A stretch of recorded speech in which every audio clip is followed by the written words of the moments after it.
What's up, gamers? Welcome to Battle Mallet Podcast episode 28. Hexed, it's Morg-in time!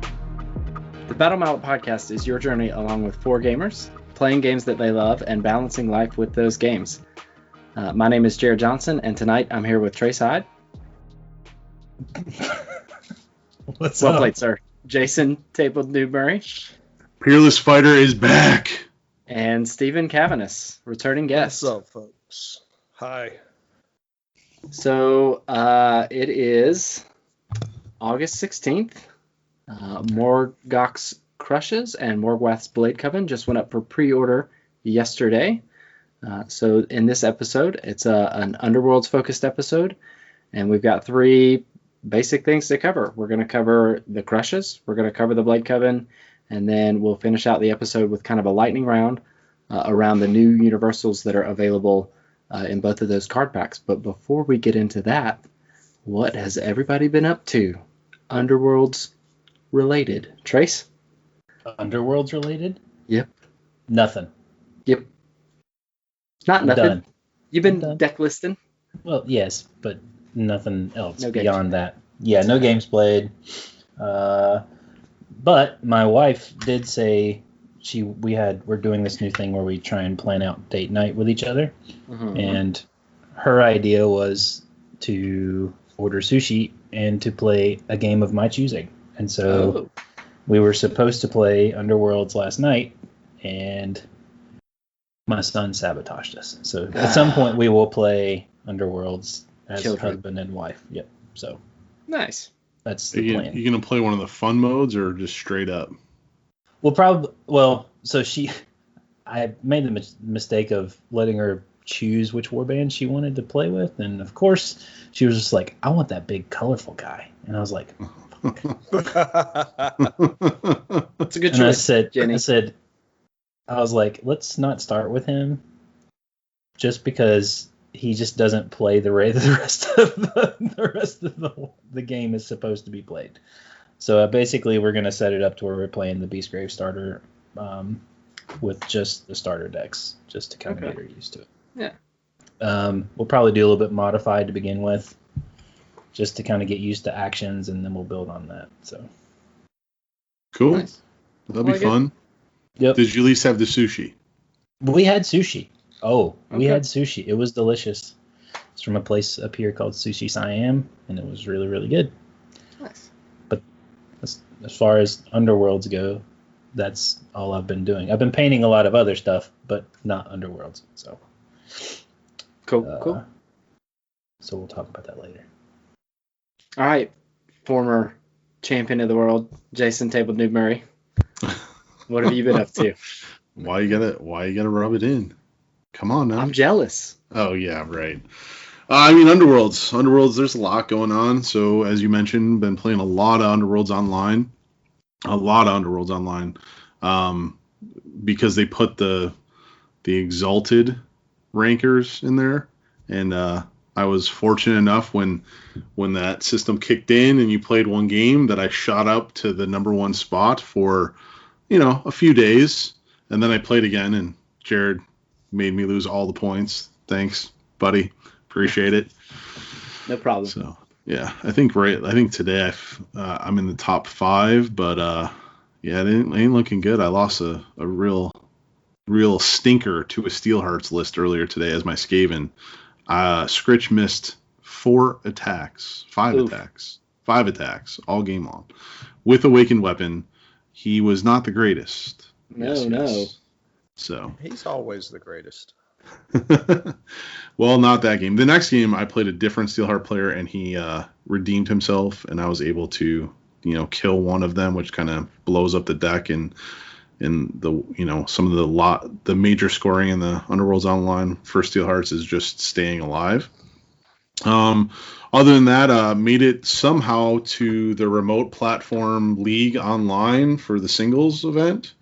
I have no idea how that happened. I guess it was the 2 generic wins I got because my opponents couldn't show up.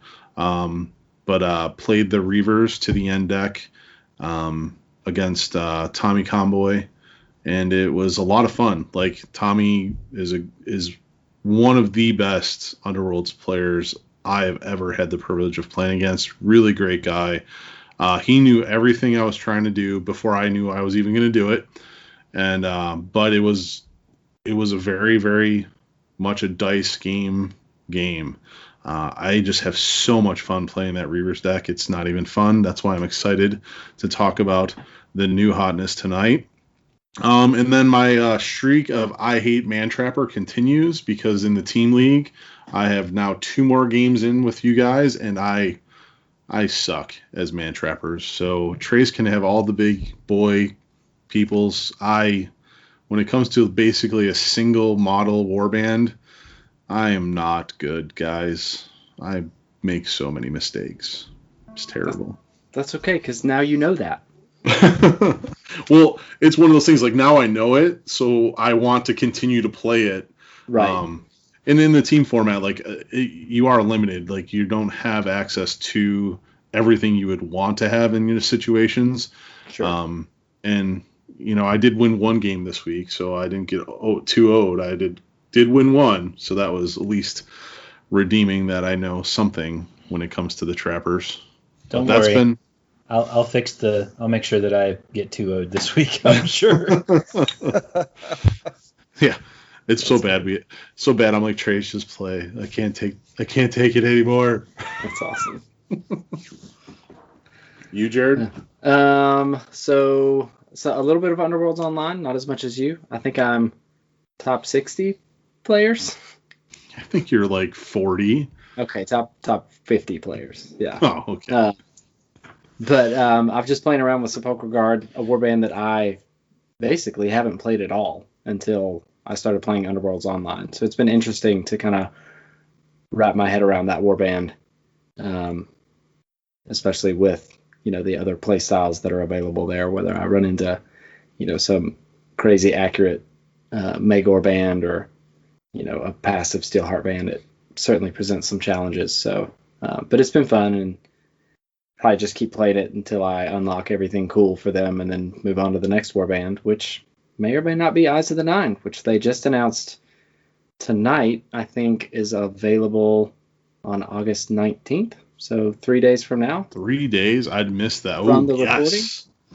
Yeah, let's get her done. I think it's 3 days from the recording, which will probably be 1 or 2 days after the episode drops.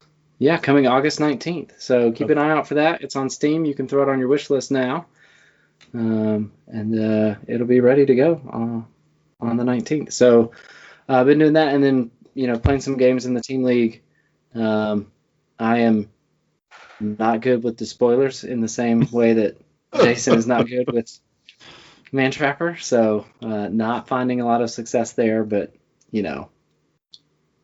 having fun all the same. So just great opponents. Enjoying it. I ended up playing Page's Despoilers against Page's Wild Hunt in this last round, and that was interesting to see that I had made the wrong choice in which warband to use to bear the Pages. But it's been good. So, and I'm enjoying it, and I'm really looking forward to kind of maybe getting back into more remote play with the new warbands, as both my interest and the community's interest in general is kind of revitalized. And whether that's with the new warbands or exploring old warbands with the new cards, we'll see. But I'm excited about it. So looking forward to having more to talk about the next time we do an Underworlds episode. But Steven, how about you? Just the team league with you guys. I've been having a lot of good success with the Thorns deck I've been playing. I think I'm the only guy that's winning my games, so that's nice. I think that's true. Yep. That is true. Carrying one for the team. I'm doing what I can. Yeah, you guys got to keep up. That and the Vassal League, still in that. I'm into the quarterfinals of the playoffs. I play Tuesday. Yeah. So yeah. Who did you play in that game? Which one? This last one? The playoff one. Who did you beat in the playoffs? Paul Steiner, the guy that No, the guy before that. Guy before that? I don't know. I can't remember. I think it was just an unmemorable, probably no name player. Yeah, probably. Just you know. No, I'm just getting too old. I can't remember it was. Does it rhyme with Flax Thornstein? Oh yeah, Mr. Max Bernstein. Oh, Max Bernstein. That's that guy. Oh, okay. Max will never live that comment down. So Max made a comment just in jest on one episode that one of the vassal clashes or one of the online things that was going on during COVID, he was the highest ranked podcaster, and now everyone has to give him a jab whenever we see him lose. So, well, I mean, you can just tell him a guest on your podcast was able to take him down. That's right. I may have already told him. No. Yeah, he was playing ladies. I was playing thorns. It's a nice ghosty matchup. Yep. Very spoopy. Lethals mattered a lot there, didn't they? Yeah. Yeah, I think we placed none of them. All of them, yeah. You should have just put them for fun. Well, now that maybe there's a reason to put lethals if you're playing one of those war bands. We don't know. Maybe. It's possible. Maybe. We do know. I don't know if we're going to talk about it. That's what I don't know. Well, cool. Well, so pending Underworld's activity from Trace. Jason and I are keeping our fingers crossed for wins. Maybe. And we'll just let Steven continue that success train. So yeah, but a 1-2 doesn't help us out, man. It saves face. That's the only reason you're here. I'll try my best. I'll try my best, Steven. I don't know that I can pull it out this week since I'm rusty AF. That's all right. Well, you can't do any worse than the last ogre. So that's true. That's true. All right. Well, yeah. So why don't we take a break here, and when we come back, we will talk about Morgok's Krushas.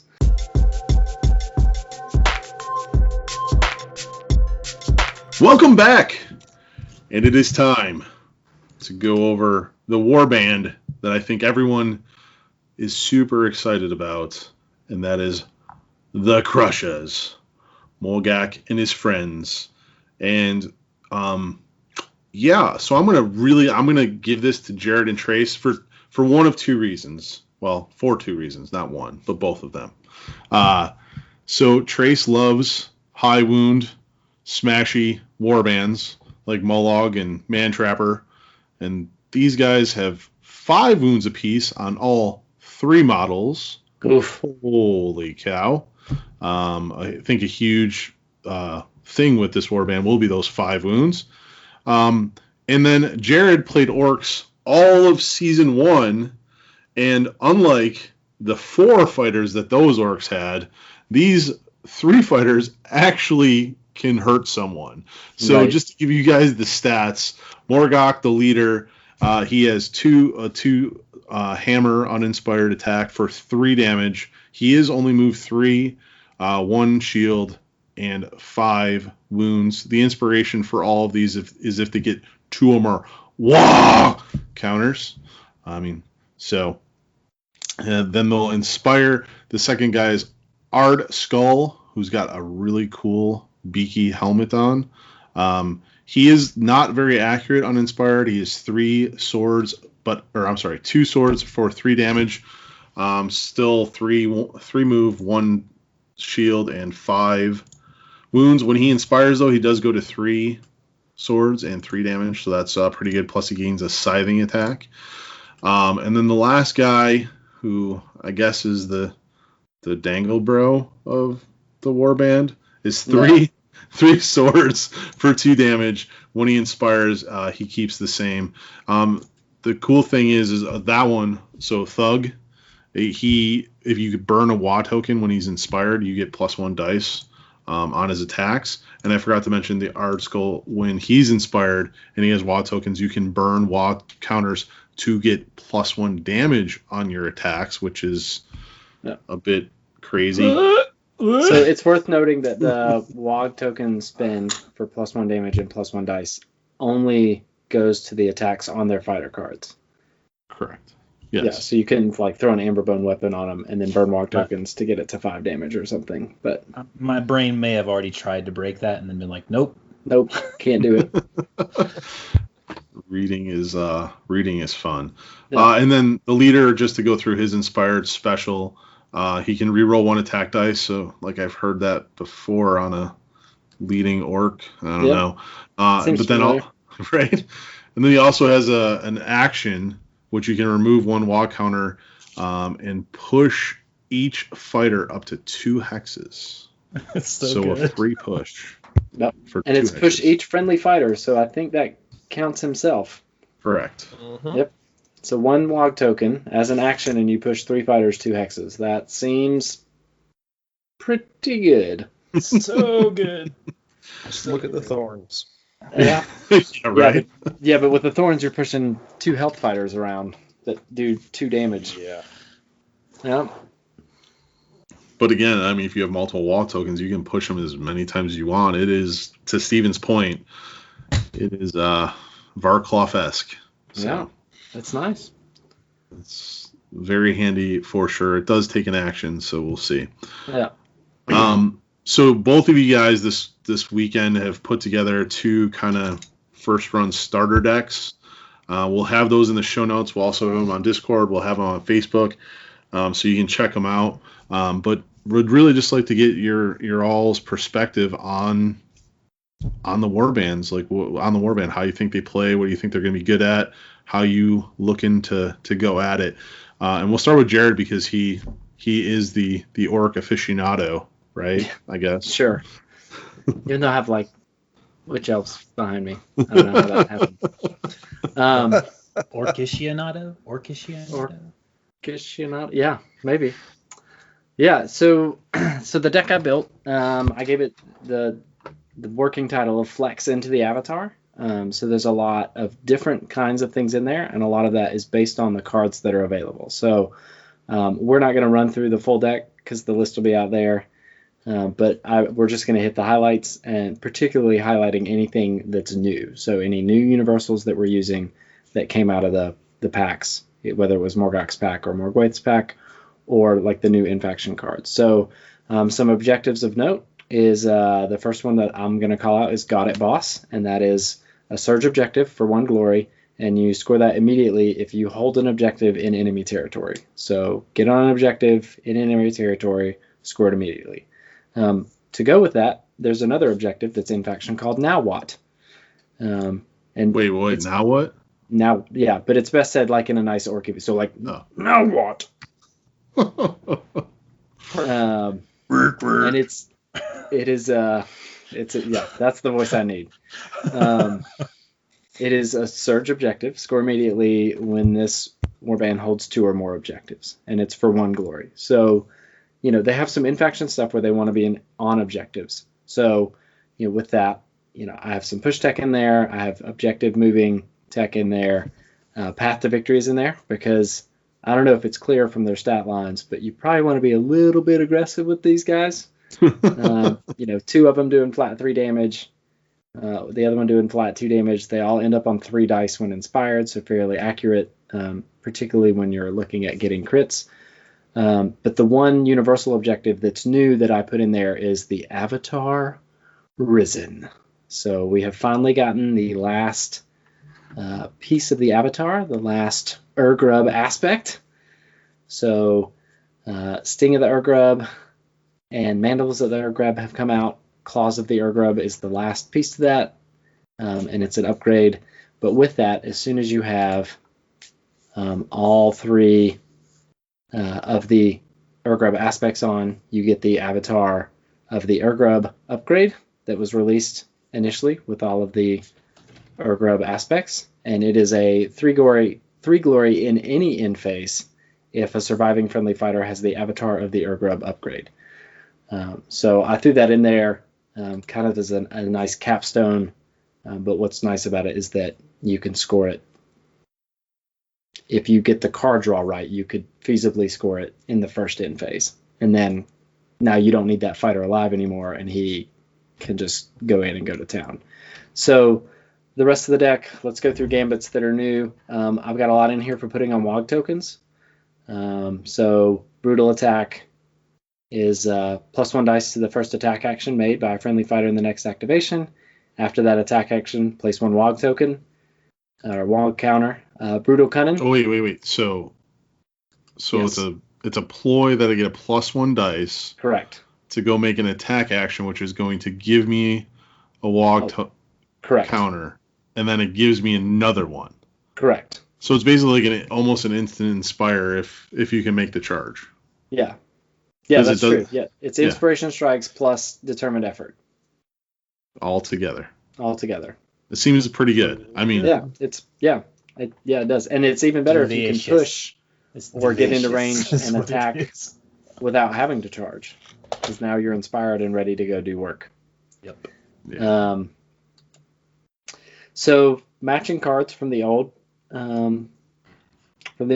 So they have Brutal Cunning, which is play this after a friendly fighter's move action, but not during a super action. That fighter makes an attack action. So, and Cunning Brutality, this is play after a friendly fighter's attack action, but not during a super action. Push them up to 3 hexes. So these are basically copies of the old orc cards. Good for getting extra attacks from moving. Good for being able to move around after attacking. Getting into position, pushing yourself onto an objective. And objective conditions are met after all of the reactions to the activation. So you could attack and then push yourself onto an objective to score Got It Boss, for instance. Eager Advance is sidestep plus a WOG token. So seems pretty good. Once again, a free push, and here you go. Here's something for nothing. Seems good. And then probably one that is it probably should be in basically every Morgok deck is Brutal No. Reprisal. No, please delete this. Do not play this. So this is a reaction. Every time. Play this during an attack action that targets a friendly fighter and succeeds before the drive back step. The friendly fighter cannot be driven back and makes an attack action that must target the attacker. So it's essentially my turn, but you don't get driven back. And There's no push, because the put, like in my turn, you could like push, right, to somebody else and attack. Yeah, So, and it's aggressive defense, but you still get your defense roll. So like you don't have to spend the ploy, and then and not get your defense. Like this only happens after you take damage from the attack. So yeah. What you're saying is it's insane. yeah, So- it's so so yeah. good. I would like to get Steven's reaction to the card, because Steven, you didn't play in season 1 when my turn was like everywhere, did you? Right. No, I did not. Oh, my turn. So So how do you feel about this card as Yeah, a longtime Thorns player? Or short-time Thorns Long player. time. Short-time Thorns I think player. it's nuts. It's Yeah. absolutely bonkers. Pretty good. The only way it doesn't go off is if you get killed. Which these Ranged guys- attack. A ranged attack will do it. range that, attack. that would work too. Maybe I should start playing my gun dwarves again. Maybe. Oh, maybe. I think the problem would be that they have enough hit points to They could take a few hits. still get in there and do some work. But The other note there too for the listeners is that attack action is during the activation, so that attack action counts for things, because it's during an attack Yep. action, not after. yes. Mm-hmm. It does not give you a WOG token, though. So it is important Oh. to note that the WOG tokens is only after this fighter's action, the activation in which they make 1 or more attack actions. Place 1 WOG counter. So, Oh, the card's trash then. yeah, right, forget it. Crock of shit. So, the other new card that I have in there is Quick Search, which is like the poor man's Frenzied Search. Or better Frenzied Search? I'm mixed. I'm torn. I think it's better. It's better. Why do you think? Why? So Quick Search, I'll read it and then Trace can. So play this only if your warband holds 1 or more objectives. Draw up to 2 power cards. So you just have to be on an objective, and you don't have to give anything up for it. So like, there's no trade.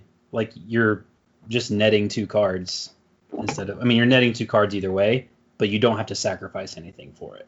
Yeah. And it's not restricted. So Well, Yet. yes. Yeah, put this So- on the FAR list.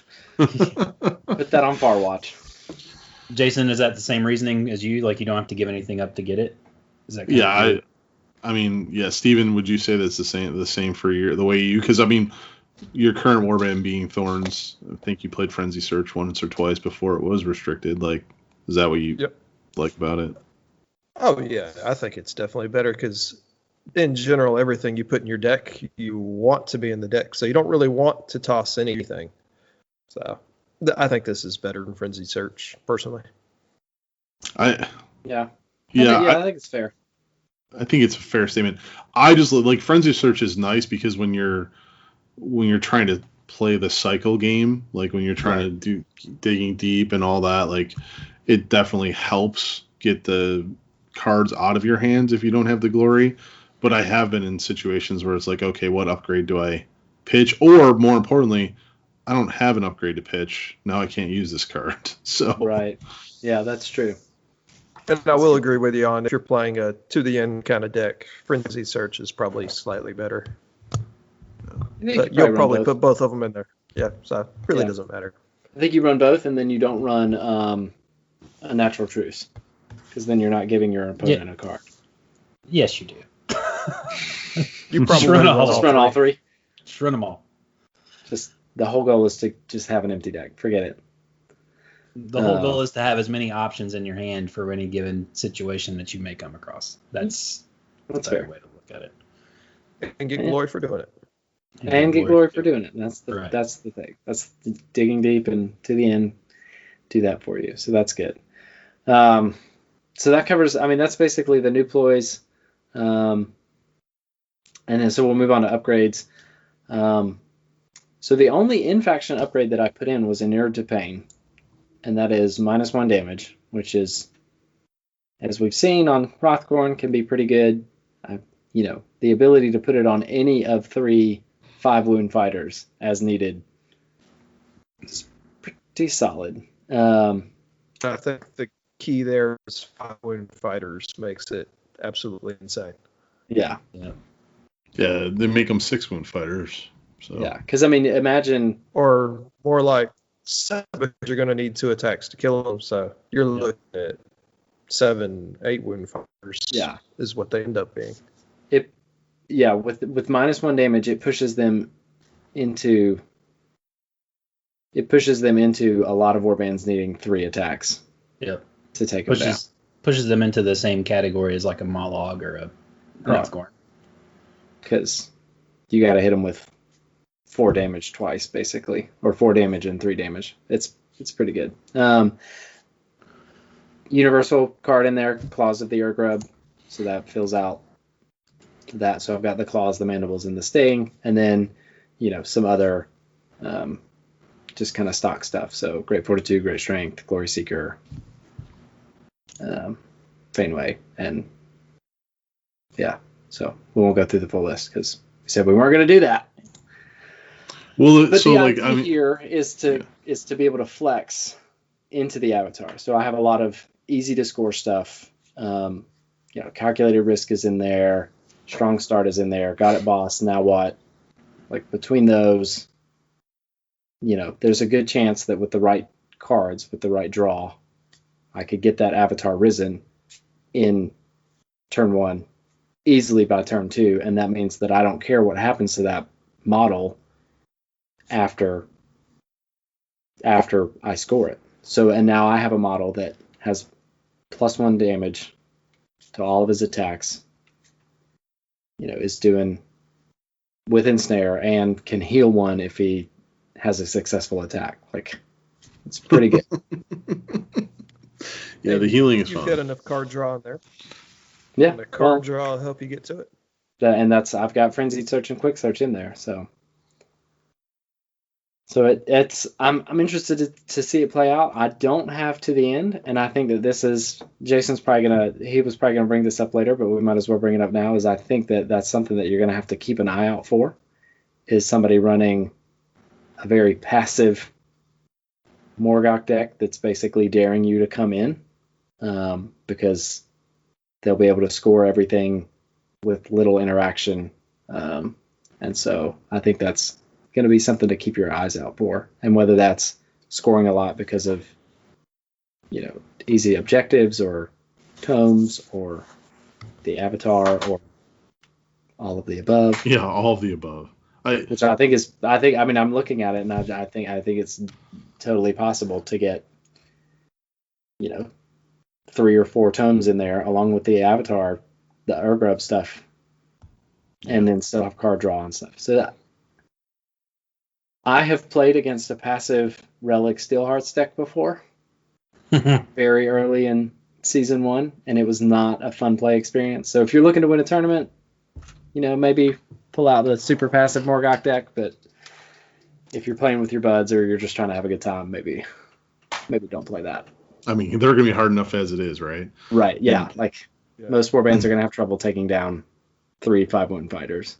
Yeah, and then I was going to bring, I'm excited to get the Traces deck, so I won't prolong what Jared's already said too much, but I did want to just put that out there so the community and our listeners knew, when you see Krushas across the table from you, there currently is definitely a build where they don't have to interact, much like the passive Steelhearts. So with all the pushes and all the passive scoring that they can get,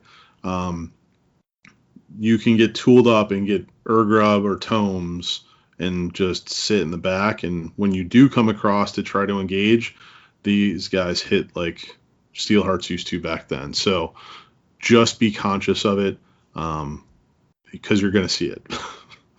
So, yeah. Unfortunately. So, and I think, one card for me out of your deck, Jared, that I really like is Mischievous Spirits.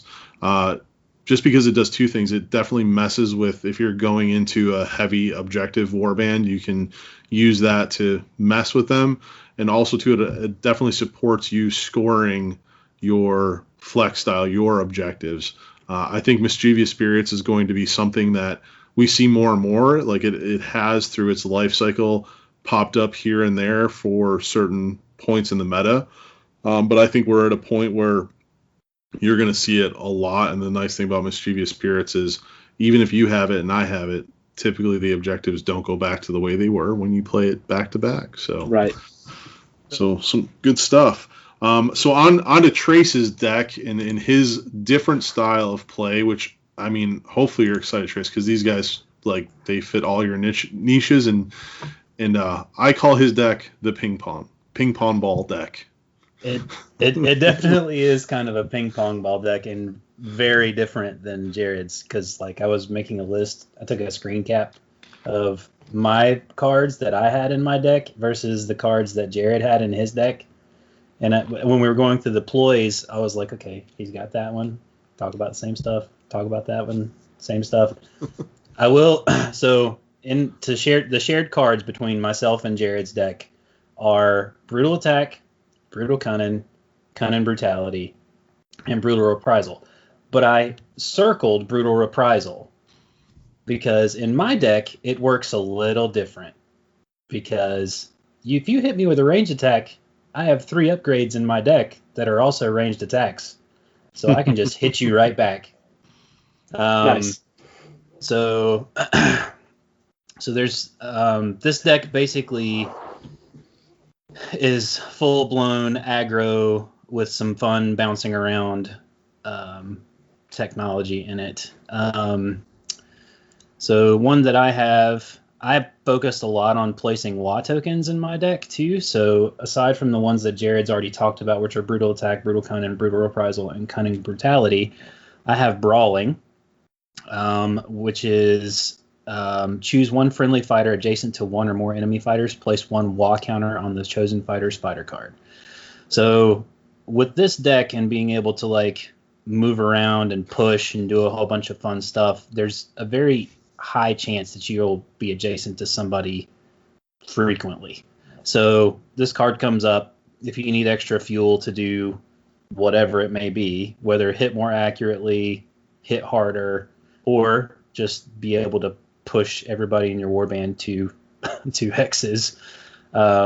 this allows you to do that. So it's a really good utility card for them. And then I also have Wa energy in here, which is a good way to get these guys inspired early if you draw it. So you would this card says roll 1 magic dice for each surviving friendly fighter on a roll of a channel. Place 1 Wa counter on that fighter's fighter card. Is it a guaranteed thing? No. But could it get you some earlier inspiration? Yes. So those 2 cards are things that I have in here that are very similar power deck. And what are the odds? Because it doesn't include crits, so what are the odds on that? It's still 50-50, right? 50-50, yep. It's 50-50, yep. Mm-hmm. So it's a 50-50 that each one of them will get a Wa counter, which is halfway to inspired. Yeah. You'll probably get 1 Wa counter. Yep. When you do it. Yep. So. Yeah. So, I mean, but it's just a good way to get free Wa onto your guys. And we all like free stuff. So that's kind of the differences in our power decks as far as the gambits go. I have 2 upgrades in my upgrade deck that are specific and new to the game, which are Brute Charge, because my deck wants to hit people. Brute Charge is rolls of smashes and furies are successes for this fighter's range 1 attack actions when made as a part of a charge action. Oh, that's good. So, I mean, news on the street, guys, is these guys want to hit people. So why not hit more accurately, you know?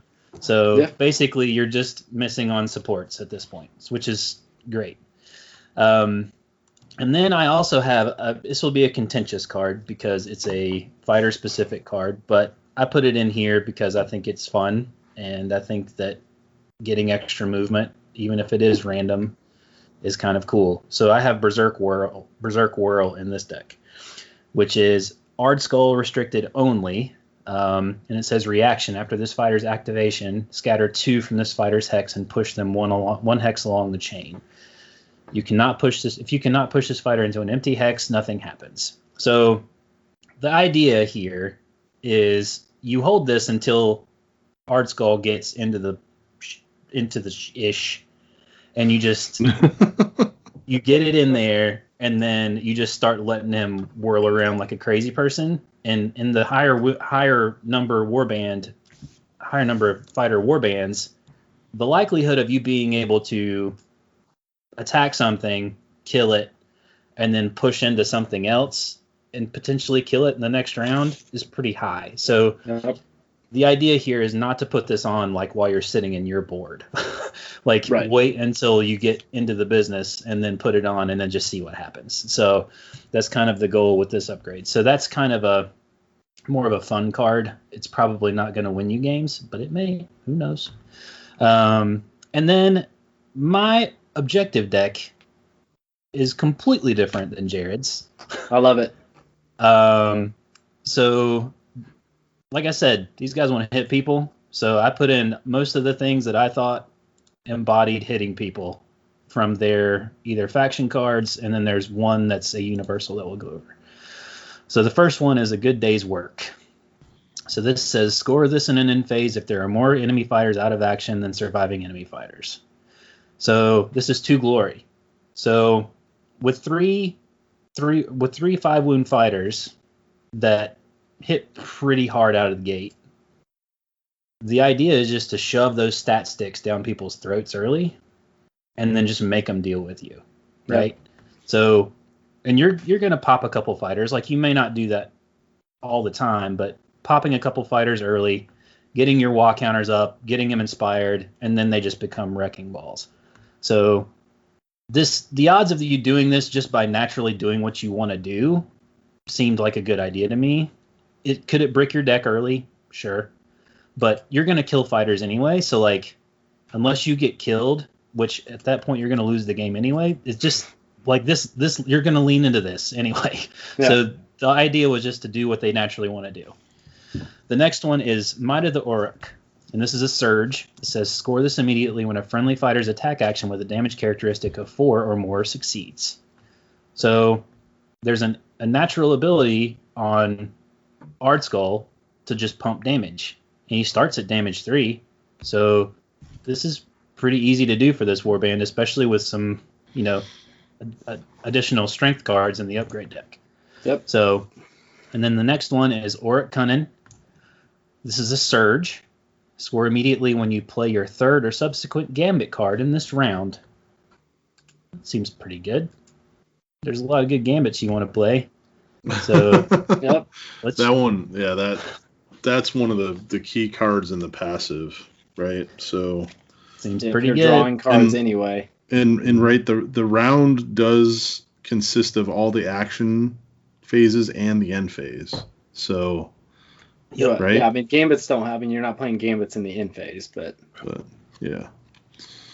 But I'm trying to get better on those terminologies because a lot of these cards use them. So. And then the last one that's new, that's a universal from the new sets, is Show of Force. This is a surge and a hybrid. Score this immediately after an activation if 3 or more enemy fighters are in enemy territory. Where do you want to be? Right? I like it. Could you do that early? Absolutely. Do that third activation. You could do that first activation if you Molten Shard Pit and then use a WOG token to push. So, and then the other half of this is, or 1 or more friendly fighters have 3 or more upgrades. Also, not something out of the realm of possibility of what you want to do anyway. So, the cards in my deck basically are there to try and do what these guys naturally want to do, which is bash your face in.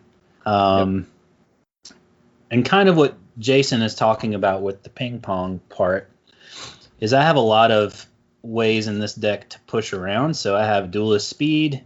I also have the Berserk Whirl, which is kind of ping-pongy, and then the Cunning Brutality, where you can push up to 3 hexes. But really, the way that I want to do this and get these WA tokens get on my fighters is to utilize ranged upgrades to attack from anywhere on the board. So I have Nullstone Arrows, Nullstone Darts, and Seeking Stones in this deck to try and add some range so that I can help score, get attacks, get WA tokens, just try and keep that train rolling. Yeah. The goal for this for me is just to see how many WA tokens I can get on my fighters at a time. Isn't there an objective for that though? There is. There's like 6. I think it's like if there's 6 or more or something like that. It's not in this deck right now because this one's basically just about hitting people. I like it. It seems pretty fun. I'd like to try it a couple times and see how it does. Because I just think it's going to be just a lot of fun to play. And I like big beefy fighters. The other things in there too, like with Nightmare and Distraction, you have enough push tech to bring people closer too. Because they're gonna get in and they're gonna hit people. It's getting started, right? Like you got to get within 4 hexes to get the warband started. So, and we'll see. Like I'm interested to see how it plays with the Good Day's Work. I think that card actually will serve you in the small warband matchups. And actually might, pull something out. And with the big warband matchups, hopefully you're getting enough glory for just killing stuff. So, in Show of Force, as you mentioned, is going to be one of those that we all got to watch out for. It is like the fact that it's a surge, and it's a move and a push from away from scoring like turn 1, and then with the 3 upgrades is just like it's a really solid surge / hybrid, which may come up for other cards here lately. So looking forward to you trying it out. So now we've heard 2 deck builds, both aggro, one a little flexy. We've warned you about the passive. Steven, how do you think, if they were across the table from you, what warband would you want to have to fight them, and how do you think you kill them or win? Oh, I don't know that you kill them, but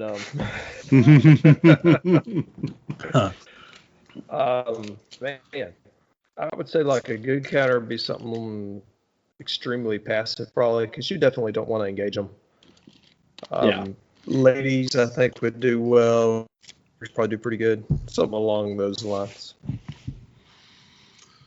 Yeah, I think ladies probably, like, with all their push tech, they may be a good one. Especially and the if fighter you count with ladies helps too. Like you're not sitting on 7 fighters. Yeah, and especially like ladies can take 2 objectives and still be fine, right? So Yeah. Mm-hmm. Which means they pick engagement. Yeah, that's a good one. The gun dwarves, you're not going to run your gun dwarves into them? I think it would be okay. It's the dwarves just lack the damage you're going to need to take these guys down. That's going to be the biggest problem with them.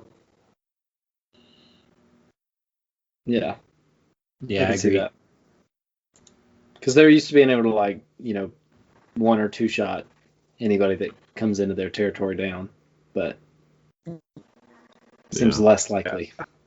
Yeah, if you have to take 3, 4 attacks to take 1 fighter down, it's going to be a rough game.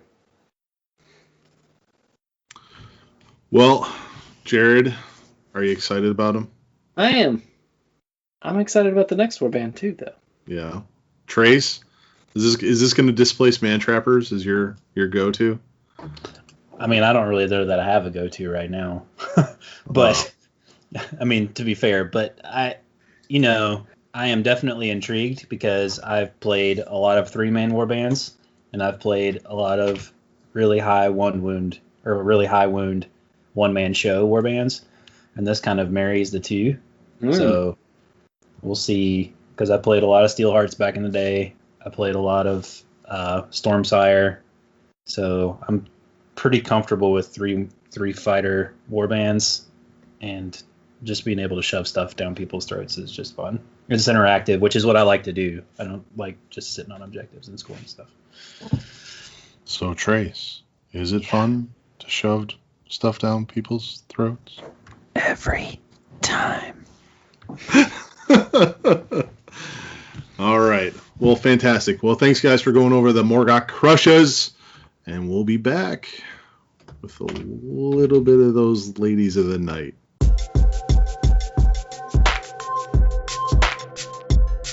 And we're back with some scantily clad, blood-searching, snake body having, sacrifice doing ladies.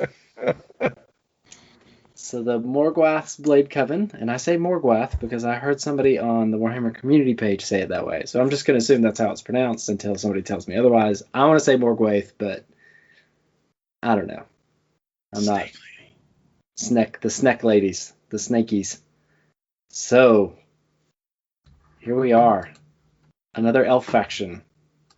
I was excited at first because it was another elf faction. It's like the greatest release ever for Jared. His old love is new love. Yep. And I think they're good. I think they're just going to take work. I don't think that they're plug and play. I don't think that they're going to be, as easy to play as Yothares was right after Well of Power dropped. This is true. So we're gonna run through some stuff. Jason's put a couple of decks together, but before we do that, let's just go through the fighter cards really quick. So we have Morgwaeth the Bloodied. She has a range 2 smash, 2 damage attack with cleave. Cleave out the bat. Out the gate with cleave. So in her inspire condition, it is the 3rd round. However, she has a rule on her card, Blood Sacrament. Whenever an enemy fighter is taken out of action, choose and inspire 1 friendly fighter. And you do this after any reactions to the action or gambit that took the enemy fighter out of action, and after any reactions to the enemy fighter being taken out of action. So for all of just that. The last thing. The last thing you do is she can inspire somebody. Correct. And basically they just took the ruling for Thundrik's inspire rule and just wrote out all of the rules for all of the errata for that rule. So when she inspires, the only thing that changes, so let's go bottom stats. So she's move 4, 2 dodge, 4 health. Pretty good. She's already better than Yothari with 4 health. She's not a caster, much to my chagrin. I don't know why I thought she should be a caster, but she's Somebody's not. not bitter at all. Nope. So when she's like holding up that chalice, it's like, oh, that looks like a casting. No, it's not. No, it's not. She's just thirsty. So she goes to 5 move and gets 3 damage. It's pretty good. And what's nice is late game, you don't need her anymore. So, because that's the inspire mechanic for the entire warband, it is the 3rd round. So you can kind of sit on her and then throw her away at the end of the 2nd activation or whatever. So then we have Kirei, the hunter. So she is the snake lady. And Trace, remind me what she is in Age of Sigmar. She is a snake. Not a blood sister. She is a heart seeker. No, that's one of the flying ladies. Oh, she has a heart seeker bow. She has a heart seeker bow. God, okay. Anyway, she is not. Yeah, I'll think of it.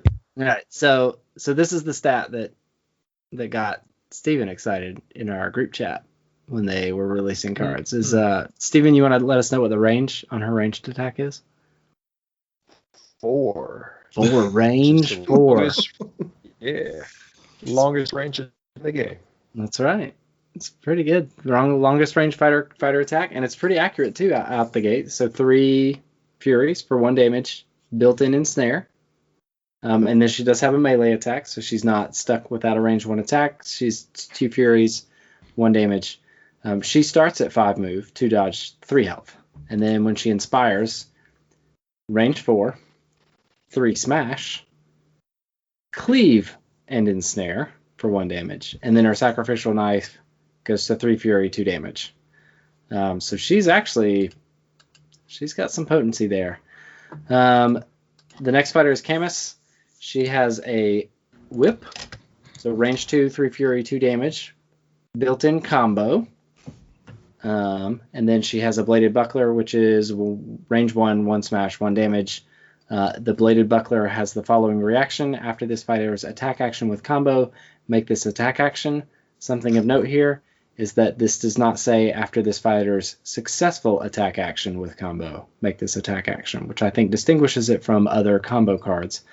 She is move 4, 1 dodge, 2 health. Oh. And then when she inspires, her bladed buckler goes to 2 fury, 2 damage, and she gains move 5 and 2 dodge. Another thing of note is on her fighter card, and this I missed until like my 5th review of the warband, this fighter cannot be driven back. And so that may come into play later. I mean, and then the last 2 fighters, we have Krushas and Lethir. So roughly the same. Move 4, 1 dodge, 2 health. Both of them have 3 fury, 1 damage attack. Krushas on her fighter card says on a critical hit, this attack has +1 damage. So she's got a built-in fighter's ferocity. And then they inspire. They both go to move 5, 2 dodge. On the inspire, Lethir gains a very interesting rule. If the attack roll includes 2 or more successes for her sacrificial knives, and this attack action succeeds, resolve the deal damage step twice. So not your typical double the damage, not your typical add 1 damage. Resolve the deal damage step twice.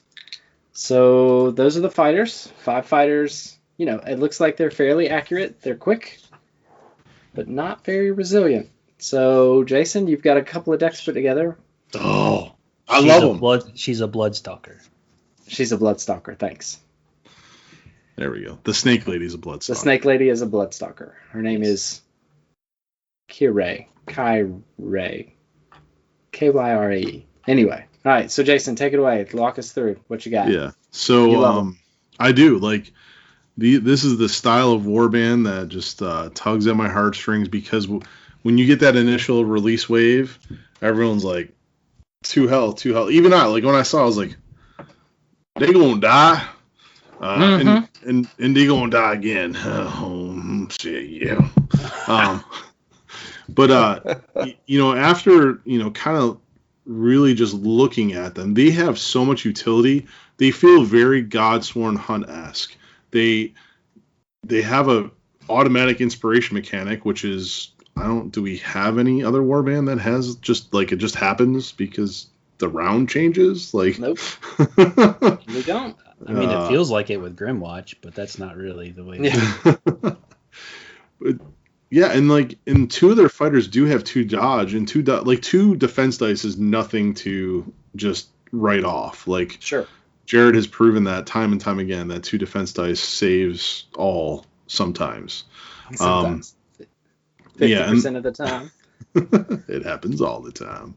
Jared has also proved that 1 defense dice saves all the time. But when you really start looking at their cards too, like so 2 dodge, like the 5 move right out the gate allows you to include gather momentum without any hesitation. Yeah, and they're so accurate. Like I don't recall, and I didn't look, that 4 fighters roll 3 dice just stock.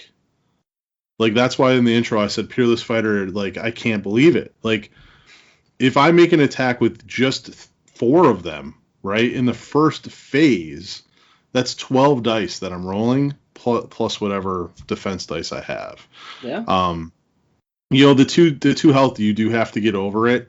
And then, there's just a lot of combos in here, and I don't specifically mean the combo keyword in the game, but like you have cleave, you have snare, all base start with, that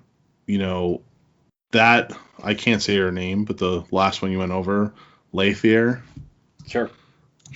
The fact like that is the coolest little design. Attack action succeeds, resolve the damage step twice. If she is doing +1 damage and you get 2 successes, she's doing 4 damage. That's right. On a 3 dice, 2 wound fighter. It's I just like it. I like it a lot. But anyway, so go ahead. She's your missile. Yeah. Well, they're all missiles because the whip lady is she's my bag. I like the whip one is my favorite. But anyway, enough gushing over stat lines. It's the way that these decks are designed is just like a Godsworn Hunter or a Reaver's deck. You have a tool for every situation. Utilize the tool that you need. So the first deck, the day that everything was previewed, I'm kind of on to the end Reavers. So it's basically to the end Reavers, but made for the Blade Coven. So the new cards that are in the objective deck are Perfect Kill, which is an in-faction. It's the only in-faction objective that the Warband has here, and it's score immediately. Score this when a friendly fighter's attack action deals exactly enough damage to take the fighter target out of action. So precise use of force, right? Is that what it used to be called? And then the other one, which is going to be everywhere, like literally restrict now, please, is put it on the far watch. Yeah, is Hidden Purpose. Surge, score this immediately after an activation if your warband holds 2 or more objectives. So much like Jared, the objective deck is very flex in like, yes, I want to kill things, but I also want to hold some of objectives, and then, I want to burn through all my cards with card draw. I did tie up some restricted slots there with Calculated Risk and Combination Strike. And then Calculated Risk is a Calculated Risk with 2 wound fighters, but hey, they're missiles, go get them. Yep. Moving on to the Gambits, a lot of in-factions here. Like, I think that one other highlight of this faction Warband is they are very strong in Gambits. And this one is going to be my favorite because you all know I like Peerless Fighter. I like rolling crits. It's kind of what had me hooked in this game to begin with. So carve a ruin. Reaction, play this during a friendly fighter's range 1 or range 2 attack action that succeeds. Before dealing damage, if there was one or more crits in the attack roll, gain a spent glory. Yep. So I like it.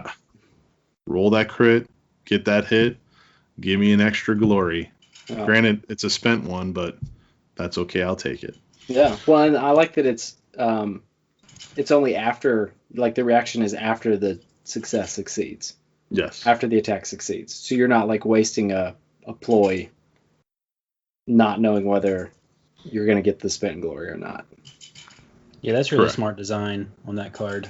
Like, there's no, like, feel bad with that, which is really Right. cool. Like, there's no play this during an attack action, which is, like, with that, you get to figure Before out the whether roll, you fail. yeah. Yeah, There's no before the roll. Like, it's during, but you don't have to guess and see if you're going to get it. So that's nice. Yeah, the risk is I have a gambit card, which everyone knows that gambits are hard to come across, right? With only normally taking 10. So, but the risk is, do I roll a crit and get a successful attack? Like, Right. that's the risk of the card. Yeah. So Fanatical Faith, which is a good one because they are low wounds, is first time a friendly fighter wound. Wow, is that really the way it's written? The first Would. time a friendly fighter... Oh, would. Woo, it's not wound. I can't read. Literacy. It's tough. It's that James and the Giant Peach I'm reading. It just throws all my vocabulary off. It's a good one, though. Well, yeah, my teacher said that I should read it to get to the second grade reading level, so here I am. There you go. The first time a friendly fighter would be dealt any amount of damage in the next activation, that fighter is dealt 1 damage instead. So good. Yeah, it can save your Heine. 2-win fighter, what? Yep.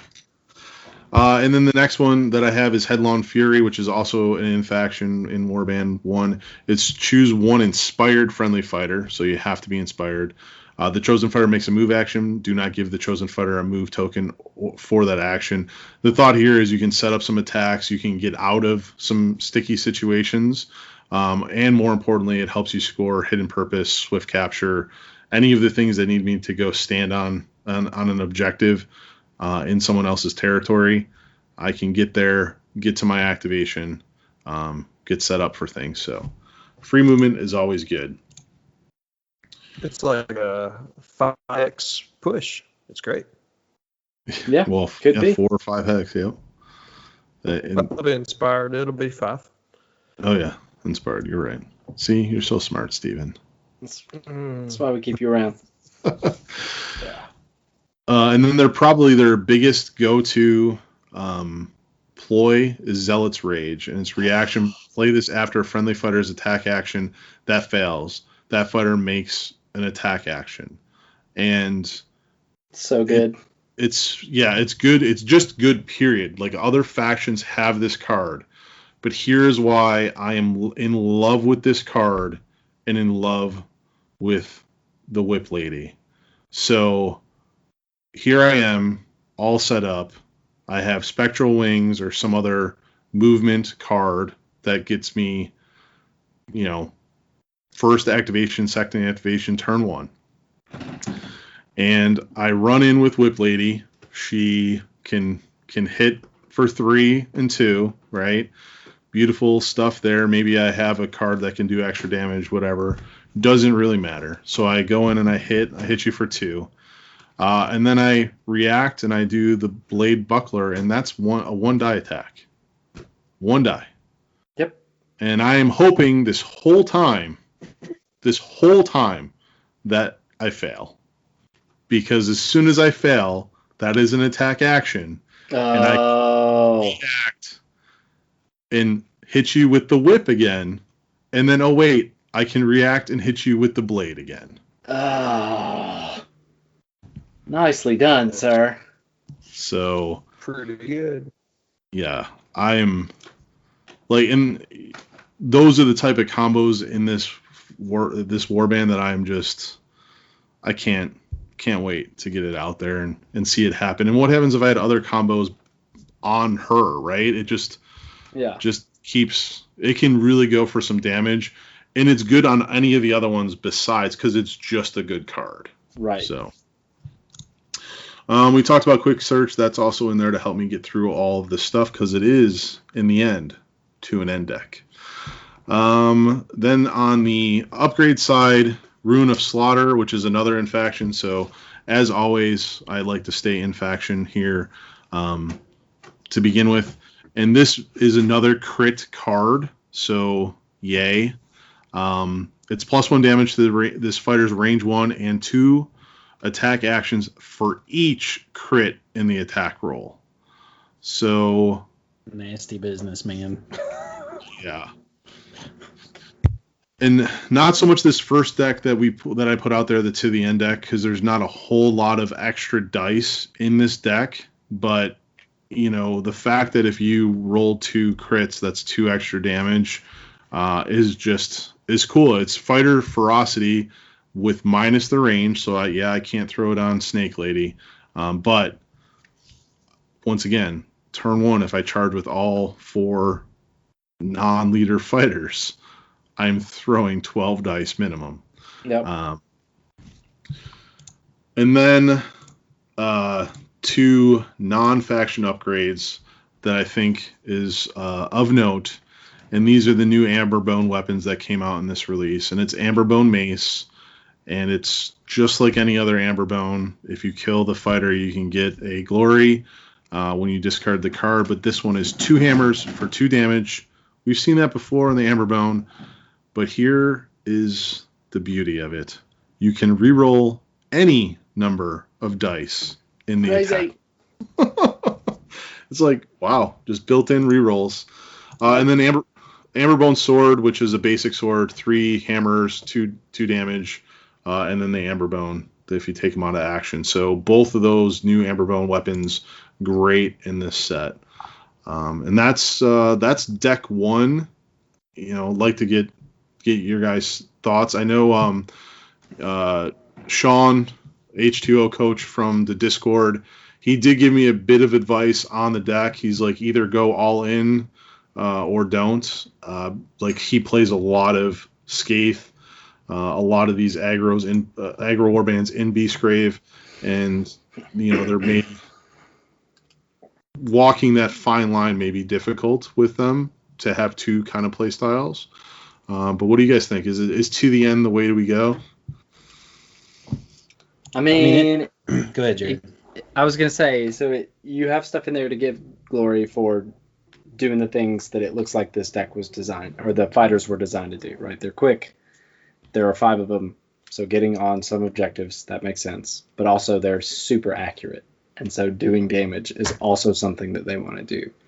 I think what To the End and Digging Deep give you is like just another way to score glory, regardless of like how your dice are going, or if you get shifted off of objectives, which is something that I both love and hate, right? Like, I want the game to be like totally interactive and lots of dice being rolled all the time, and that's where your glory comes from. But sometimes like dice rolls just don't go in your favor, and it's frustrating if you don't have another way to get glory, to maybe even get that train going to help mitigate dice rolls. So, I mean, I think it makes sense. And it sounds fun. Because it's not like that's all you're doing with this deck, right? It's not like you're just hanging in the back and drawing cards and reading books. So, although these would be some fairly attractive librarians if that's the way you wanted to go with it. So just I like it. I've played the To the End Reavers deck, and so I can see why Jason automatically kind of applied some of that ideology to this deck. I think that it's got some teeth, honestly, because you've got some things in here like you're going to lose fighters, and that's just kind of an inevitability with like 2 wound fighters. Sure. So like having your fanatical faith in here to use when somebody's gonna go ham on somebody else. Like if you get them across and don't run through something with calculated risk, and that 2-win fighter is just sitting there, that's just a nice little card to play and be like, you can't kill her this round. So that's good. I really like it. I think it's definitely a very flexible deck, which is nice because you can play it a bunch of different ways, which is good. I like it. Steven, does it scare you? I don't know that it scares me, but it's a solid looking one. Out of the objectives, I think perfect kill is the only one that requires you actually kill something. So the dice rolls, if they don't go your way, you'll still score your objectives, which is definitely good. And you're right. They look very. Yeah. The game matters. My dice go cold. But yeah, I like it. It looks cool. It's very Reavers-esque, so it's a similar play style you've been doing. Yeah, it's just they're hurt by they don't have the cards where when they die they score, which is very Reavers, right? So I'm not asking for that to be here, but it's a little hard to generate that glory. Well, good. You guys ready for test 2? Because this is the one that I'm really like. This is the one that I spent 2 days kind of working on, and I think I kind of have a better breakdown of this deck to just help the listeners. And basically, this is the aggro, like taking Sean's like advice. Like I went, all right, let's just go aggro, and figure out how to do it. And I think that's the beauty of this warband is like there's 3 things that you can focus on. You can focus on the easy kind of objective scoring because there are 5 fighters. You can focus on adding more dice, and then you can focus on adding more damage. And how do you get it to translate into glory? So the difference here is this is a Peerless Fighter deck. So that takes it to a total of 16 glory, where Peerless Fighter did not appear in the last deck. I will say that having played Peerless Fighter for much of Season 2 with Godsworn, it is not something you should do. Like, it's so fickle. I mean, I've rolled... for our listeners, I went out and bought a second pack of dice, like the special Godsworn dice, just to play Peerless Fighter, because that is how many dice I would roll on some attack actions, and Peerless Fighter never went off. Like, and it will gum up your hand, and you'll hoard resources trying to get it and not play the game the way you should. And that's actually what it taught me. Like, it definitely helped me in my learning of Underworlds. But anyway, there are many other things that you could substitute in for this surge, such as Martyred, or What Armor, or Steady Assault, which I don't have in front of me, but I think is a new one, is it not? Or no, Steady Assault is not. Steady Assault's the attacks. It's been, yeah. And then, or Bold Conquest, right? Like, those are all 4 surges that you could easily put in for Peerless Fighter, and the total glory will be at 15. Again, I am running Calc and Combo, but for the new cards, the only new objective in this, besides Perfect Kill, which is the in-faction that we just talked about, is Master of Battle. And this is one that I really think that we need to look out for, or it'll fit into a lot of decks, and I'll just read it. So score this in an end phase if one surviving friendly fighter took 3 or more actions in the previous phase. So keyword is they have to be surviving. So in this deck, I'm probably not going to do it with a fighter until my 3rd or 4th activation. But 3 or more actions is not very difficult to do in the previous phase. So thank you, Jared, for giving this. I'm going to call this the new change of tactics. And you wanna explain? Yeah. So this is going off of I think it's Steady Assault. Steady assault is score immediately when 3 the attack same fighter actions. makes Yeah. its third or subsequent attack. So the ruling on that is that scything attacks, so those attacks within a super action, count towards that attack. So this is based on that wording and the fact that Master of Battle, right? I'm saying that right? Right. Master of Battle does not have the super action restriction. It doesn't say anything about super action. So it is the new change of tactics as an end phase because your first action could be to go on guard, and then your second action could be to charge. And a charge action is defined as a move action followed by an attack action. Something that I just thought about is Our Lady Camus, Our Lady of the Whip, Yes. could technically do this in a single charge. Yes. And that is exactly where I was going. Okay, so cool. Yeah. You saw that. I just now saw that. So she would charge, which is a move, and then attack with the whip, and then her reaction is another attack. And then this just hit me when that hit me, was that, and I can't remember, I'll have to look this up in the Beastgrave rule, but in the Night Vault rule set, a reaction was a special type of action, and they had to FAQ keep them guessing to not include reactions. I need to check the Beastgrave rulebook, but reactions may also count towards this card.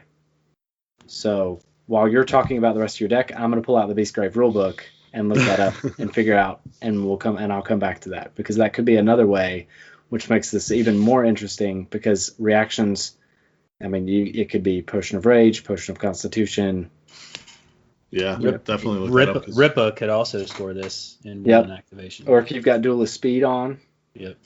Maybe. Mm-hmm. I mean, maybe. Yeah, maybe. Go read. Yeah, I'm going to do that. So, Jason, you keep... But yeah, Master of Battle. I think it's... Keep an eye on it. Yeah, so Jared, yeah, like that is right where my head went with my Whip Lady. Like, okay, here's all three, but the other thing is like you want more ways to score it, right? So, the Snake Lady, I'll learn their names eventually, I promise. But like if she goes on guard and she's in the back of the board, she's almost guaranteed to be able to make a charge, right? Like 9 threat is just ridiculous. So you're gonna score that. But that is the objectives. In the gambits, the gambits here, going back to breaking it down, I went into like heavy dice, like just dice and movement.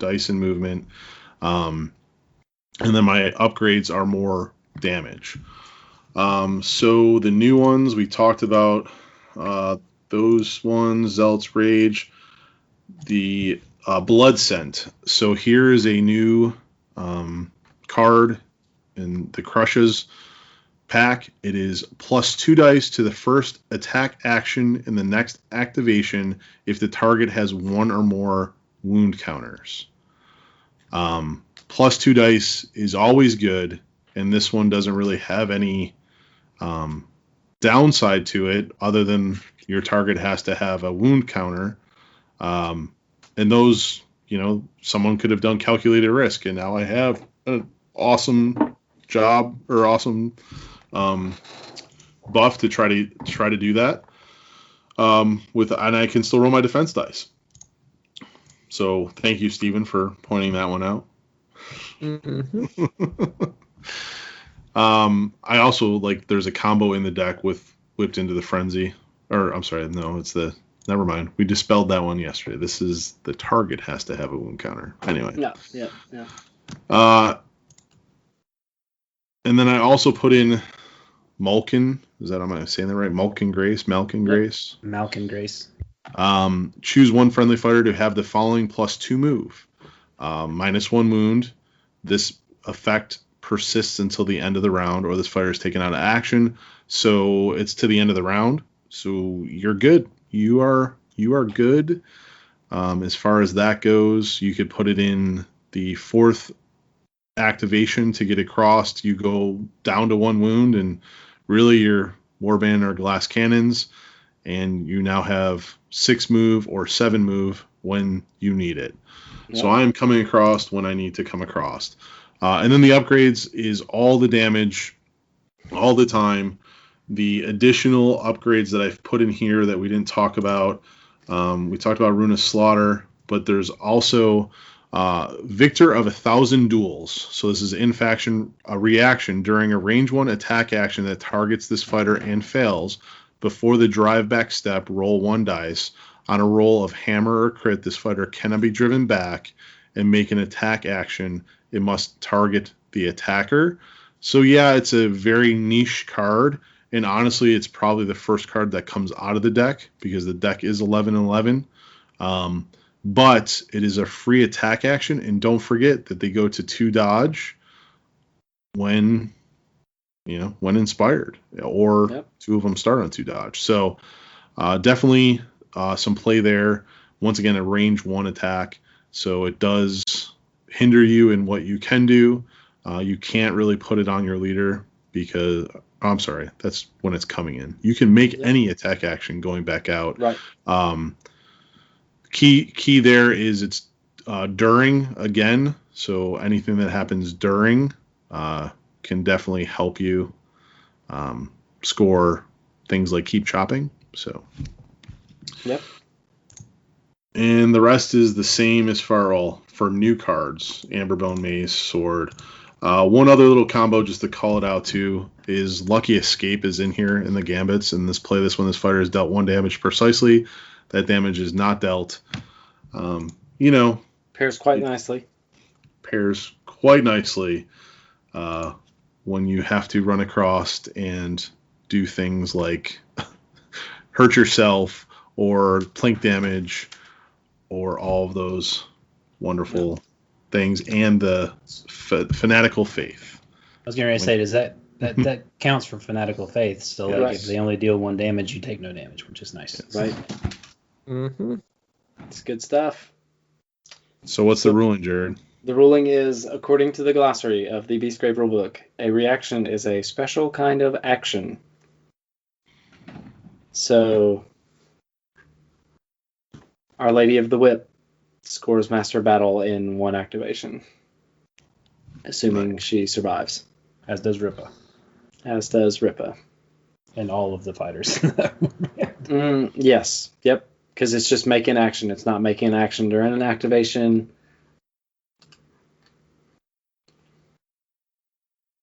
Yeah, so she doesn't even have to charge. So she just attacks, then reacts, and then attacks. Because the reaction is an action, and then I guess if you want to dig down that far, yes. I see an FAQ incoming. Yep. This also would work with Hrothgorn and his chain.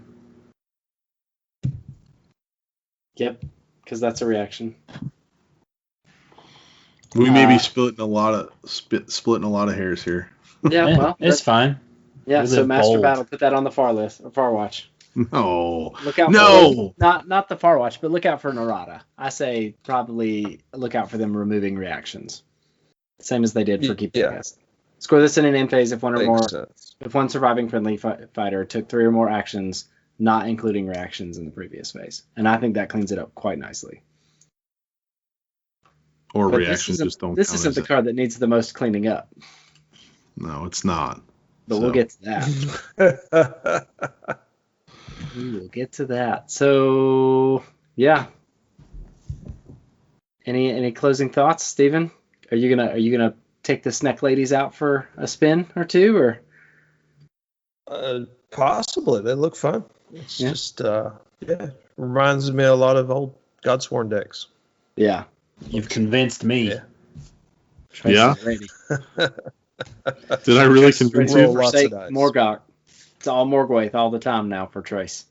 No, I just miss being an aggro player. Yeah. I just miss that. And your entire season of Magor. Yes. Not an entire season. But I just miss, that's just how I like to play.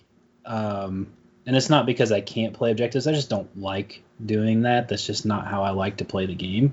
Sure. And so that's probably a good deal to do with the reason why I've not been as active in the game this season is just because it's just not how I like to play, and I feel like that's all that there's been. And so having even some of these cards just to throw in, like Blood Scent and Master of Battle, like those are things that I want to do anyway, which is interact with you and roll dice, even if the dice rolls are poor. Like, I just want to get in and get busy, and I think that they do it and Morgok does it, so that's awesome. I'm excited. Yeah, I like it. Jason, any anything we need to keep an eye out for here? Anything unexpected you think popping up out of this warband? I feel like you're baiting me because we talked about it yesterday and I can't remember. I'm not. The other like side note that I really like about this warband is the color of the plastic. That's it. Yeah, it is a delicious fuchsia. Yes, it's magenta. Yeah, really nice. I know that it'll get covered up in dark money paint, but it looks really nice. Yeah, it's pretty cool. There's some Max, if you're listening, there is a very bloody 80s movie that you could very easily do this with, that involves a girl starting with the name C, and she's covered in blood by the end of the movie. So figure that out. Paint all these ladies this way. The same way. They're all the same way. They're all, just Max, if you're listening, please. I like it.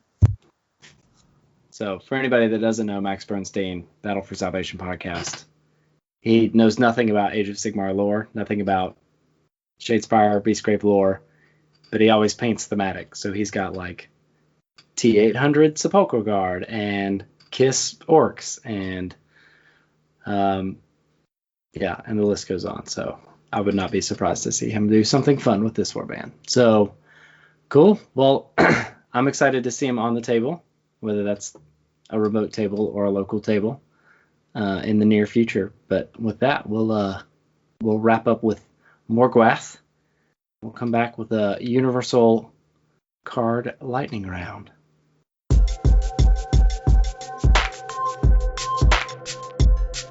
It's the lightning round. Welcome back, everybody. We are going to have a lightning round about all the fun new universal tech that you can find in both of the new expansions for the Warhammer Underworld's Beastgrave expansions.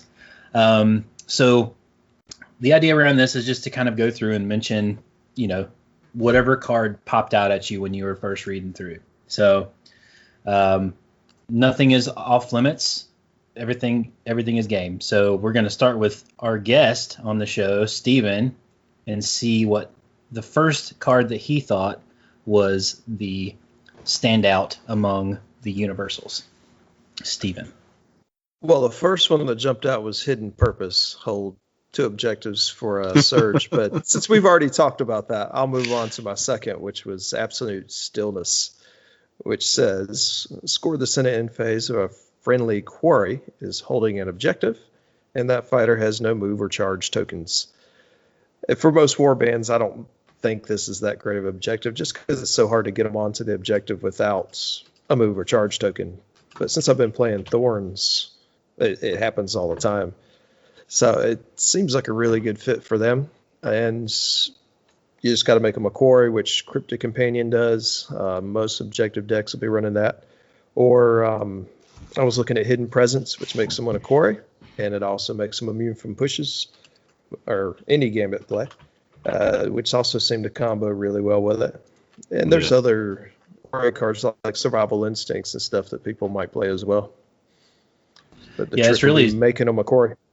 It's really solid because it's 2 glory, which is crazy. For holding one objective. Yeah. Mm-hmm. Yep. Now, like you said, you have to find ways first to make them a quarry and have them not be pushed off your objective. But, there's reasonable ways to do that, like you listed. So that's a great first pick. Jason. What was your first pick? We've talked about so many of them. My first pick from an objective standpoint, I'm going to go with No One Is Safe. So it might be a little bit niche niche, but score this immediately after a second or subsequent enemy is taken out of action by damage dealt by a gambit in this phase. And for me, like, the reason that I liked this card is because I could add it to Far Striders. Like, Far Striders plink all day long, right? Yep. So, just start shooting away and then collapse them or Raptor Strike them or do something. And, most of the time when you're playing Far Striders and you have to shoot, you have to do the extra damage with a gambit. So I liked it, right? And I think it fits. Okay. Pairs nicely with the Unexpected Pitfall.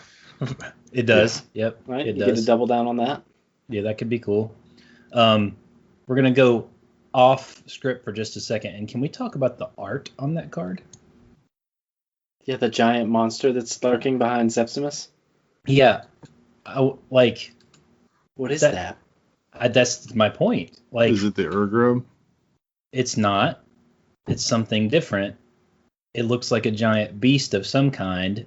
And I'm not saying that it is anything. I'm not saying it's not anything either. But that just seems like a very interesting piece of art to be included, because typically the artwork in these cards is something to do with other warbands or other fighters that may be released.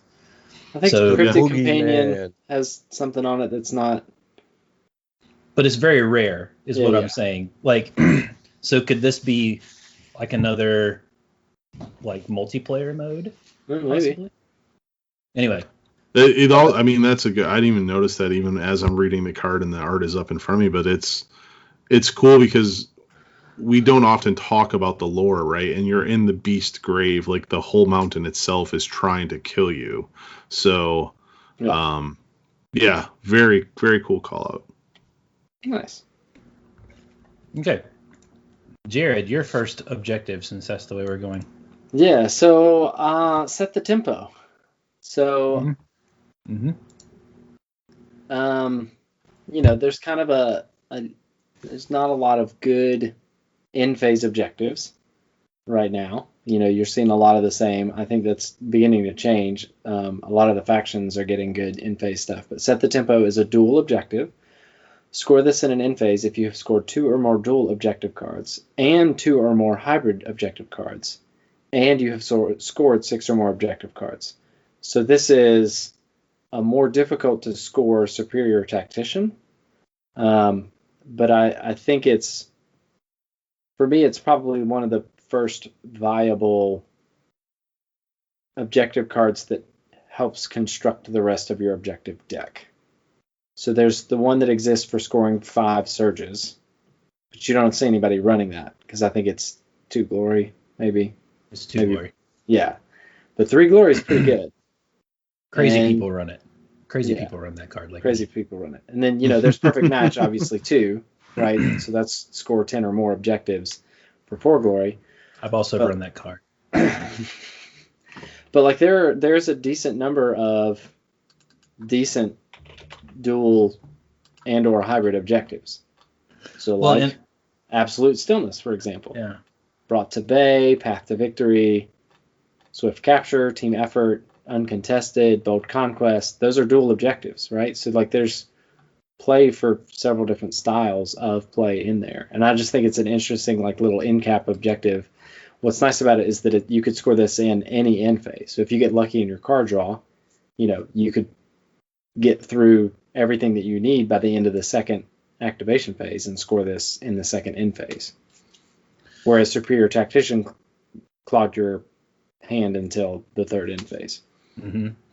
So it's kind of interesting that you called out that this kind of drives your deck. There's several cards that's kind of been a trend over the last 2 seasons, right? Where you've had objectives that have really been defining as far as how your deck is built. Like the Tomes build, obviously. So this is not the first of that style, but this is the first of something that is done essentially through your objective deck rather than through upgrades or through, we also had the one that does all the spells, where you have to cast all the spells. Like, that's very ploy and power deck driven. This is the Right. first one we've seen that's really just built to frame your objective deck in itself, which is kind of cool. Yeah. So I think that's a very good call out there. Okay, so everybody's picked one except me. I will say, I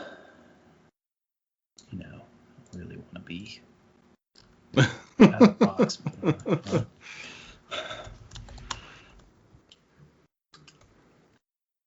So I'm going to say Test of Courage, because this kind of fits into what I've been trying to do this whole entire season, which is take everybody's fun away and blow up objectives. So Test of Courage says, score this in an end phase if 2 or more friendly fighters are standing in lethal hexes. So this fits right into what I want to do with my warband with Hrothgorn, and I've also done it with Stormsire as well, where I'm trying to flip every objective on the board to where there's not any real objectives left. It's all just lethals. So this is interesting. It works really well for 2 very obvious warbands, which are the ghosts. They don't have to worry about this, but they can still get a benefit from standing in a lethal, even though they're not taking damage. But anyway, so that's kind of my pick. Go stand in a lethal. It does you good, puts hair on your chest. So what we'll do now is we'll kind of pick a couple interesting gambits that you guys felt were standouts in the new sets. So we'll go the same order of things. I think that's only fair to let our lovely guest go first. So Steven, what was your favorite ploy or gambit? Well, my favorite is not necessarily good. I'll preface that way. That's fine. But I read the card Punch Drunk, and it just made me laugh because it's so thematic to what it actually is trying to depict. The card reads, it's a reaction. Play this during a friendly fighter's range 1 or range 2 attack action that succeeds. Before the drive back step, instead of driving the target back normally, you scatter 3 from the target's hex and push them along the chain to the end hex. And it was just so funny to think you hit him so hard, instead of him just like being shoved back a little bit, he like staggers off. That's awesome. I like it. It's not necessarily a good card, but it's so thematic. It's just great. Oh. Yeah, you've rung somebody's bell, and now they're like stumbling away from you instead of being tactically driven back. I like it. Jason. Well, but the key. So before we move on, because Steven, I didn't read this card, so this is the great thing of us talking about it is instead of driving the target back, yes, scatter 3 and push. So this gets around what's his face where you can't be driven back. Yep. It also doesn't count or for the new girl. Yeah, the new girl. Our Lady of the Whip. The Lady of the Whip. But what is Gartok? Is that his name? Zarkus. No, Gartok is the one that can't be driven back. Yeah. So it gets around his. It also gets around Snare and Pit Trap. But I mean, if you're doing it, then it wouldn't. Yeah.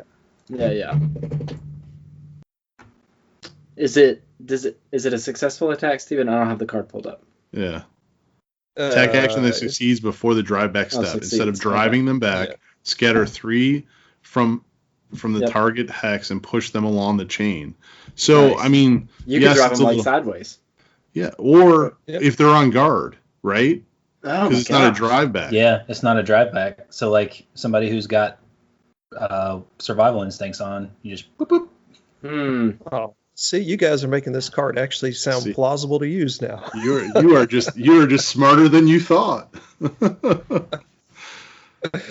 I still think it's like, even with those circumstances, it's pretty niche. I don't think it would make it in any competitive decks, but it's a fun card. I don't know. In the objective, yeah, maybe now with Krushas coming out and the scene going maybe more aggro, like a lot of people go on guard, like steadfast defender, right? Like you go use the buried instincts to go on guard as you're in the middle of an attack. Like it lost my team game. Like he used that to really good effect. So yeah, way to go off the notes and pick one, and you might have found something that actually has a little play, man. Good job. I like it.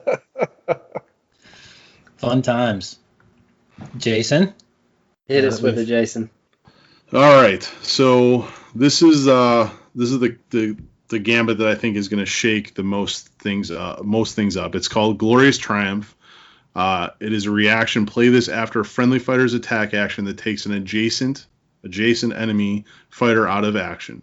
Your warband is considered to hold one more objective than it holds. This effect persists until that friendly fighter is taken out of action or until the start of the next round.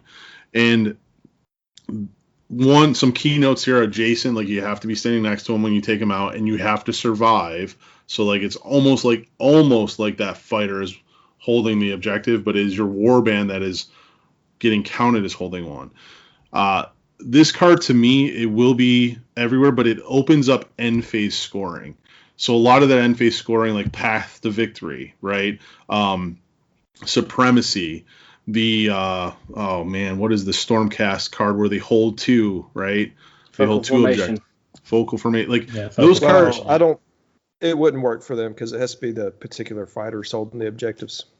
Yeah. Oh, it does. Okay. It does. It has to be Rastus and Amos. It can't be, just anybody. Yeah. It can't be. I mean, well, good call there. But it allows those warbands that maybe are three fighters or don't have the movement to get to objectives allowed to hold more. And I really like the spice that it adds to the game. Plus, it makes the game interactive. You can still score objective cards while you're engaging the enemy, and that's big. So, and it blocks uncontested. It does, and we all know that uncontested is a very popular card, especially in Gitz builds, Lady Mournflight. And for those that don't know what uncontested is, that is a card where if you're holding an objective and the enemy warband is not holding an objective, two objectives, right? Holding Correct. two. Yeah. And you hold two. They hold none. They hold none. Yep. You score three. Score three. And three in an end phase is glorious. And as a side note, coming into more aggro meta, I think a lot more objective bands will be running uncontested. Yeah. Yep. Mm-hmm. That's probably true. Yep. Anything else on Glorious Triumph? It is going to be one of the cards. It's if you care about objectives at all, I think you're running it. Yeah. I like it. Yeah, excellent. So look out for that card in a deck near you. Jared, what about you for your gambit of choice? Blind Hunger. Mm. This is a gambit spell cast on a single channel. If cast, pick one opponent and randomly determine one power card in their hand. That card is discarded. So Sassy. I mean, the power deck is, that's where people spend all of their time fitting and fussing as they design it.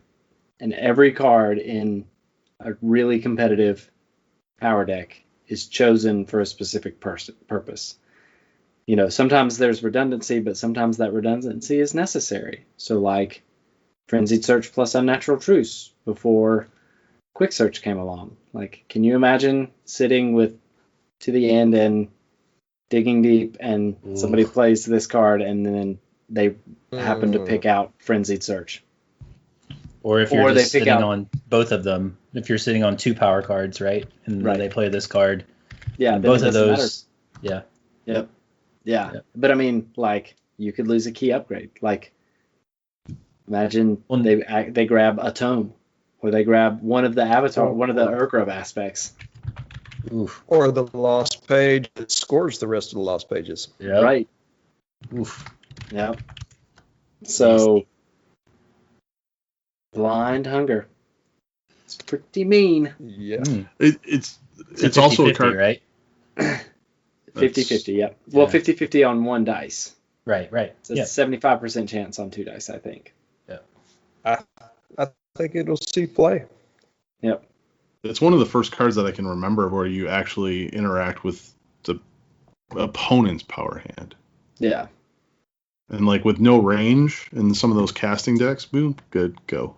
Yep. For sure. And it gives you a spell that you've cast. That's right. Yep. Correct. Well, that's a nasty little surprise. Surprise! You lose a card.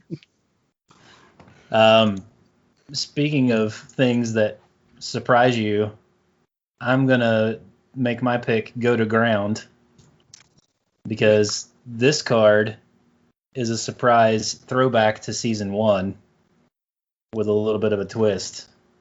So this card, it says, choose one friendly fighter with no move or charge tokens. Place the chosen fighter on a starting hex in your territory. Or if that fighter is a quarry, place them on any hex in your territory instead, and give the chosen fighter a charge token.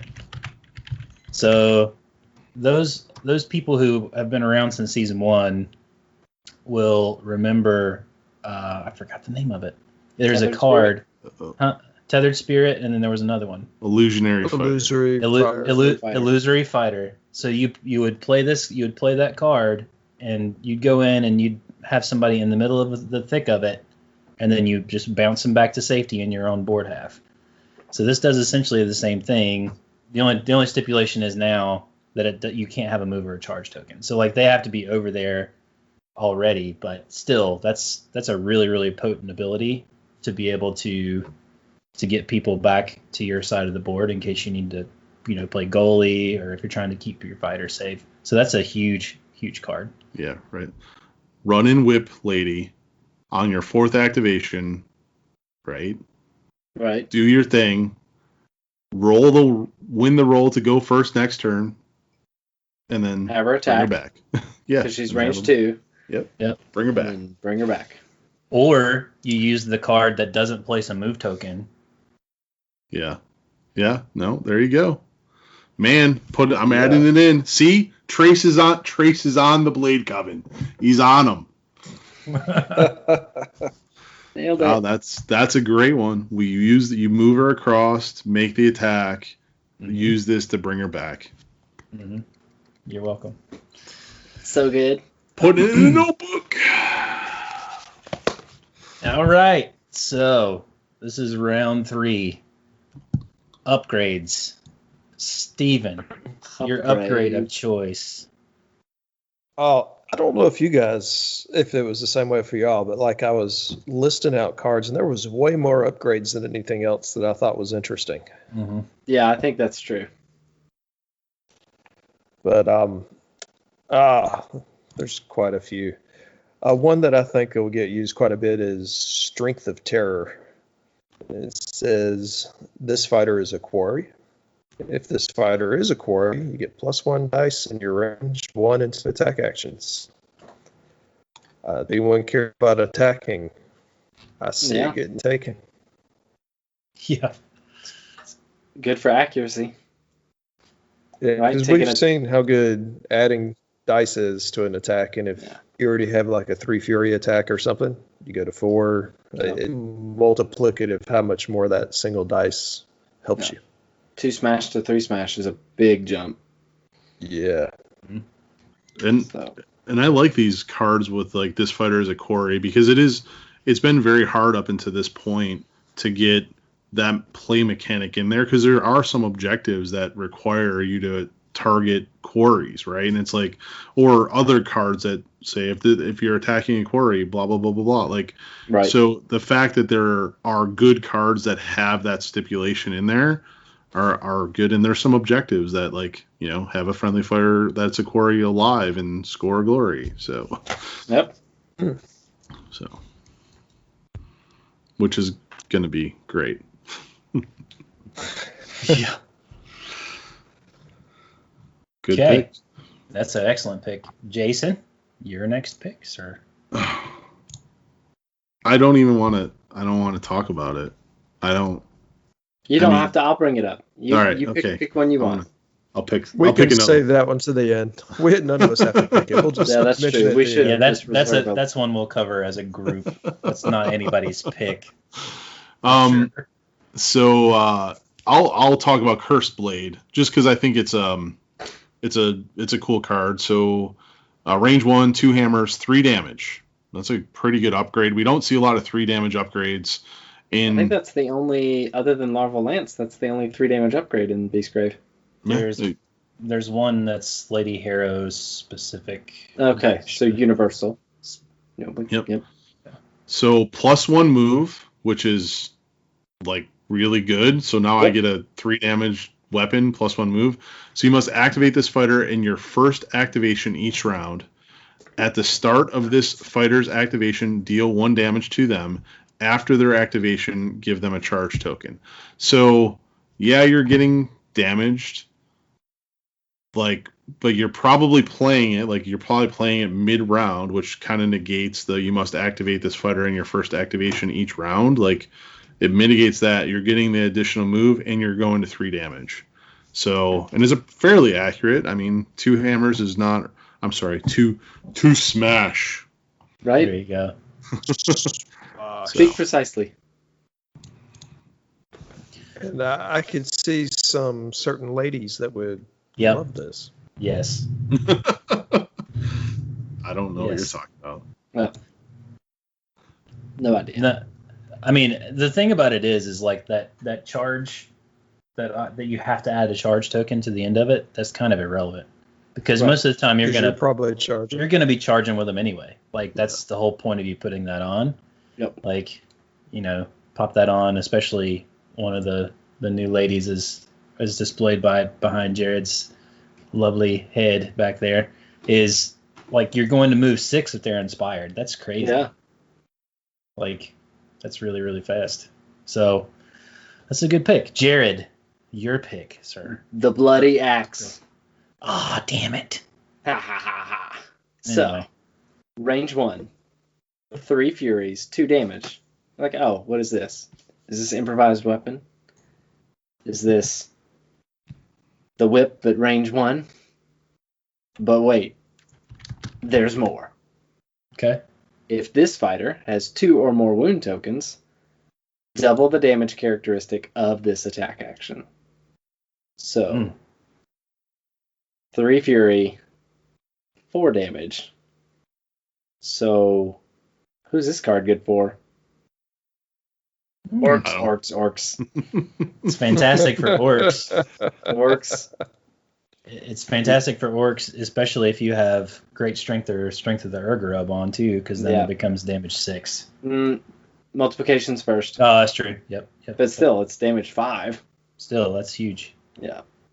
So, Oof. Tasty. I like it. You could hit Gashrak twice. Yep.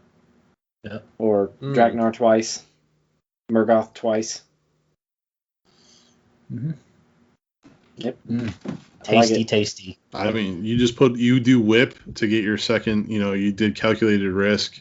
Yep. You do whip to Whip a into frenzy. and then run them through to calculated risk. Yep. Or you use what is it? The pact? What is it? Where you damage them and give them an upgrade? Yeah, right.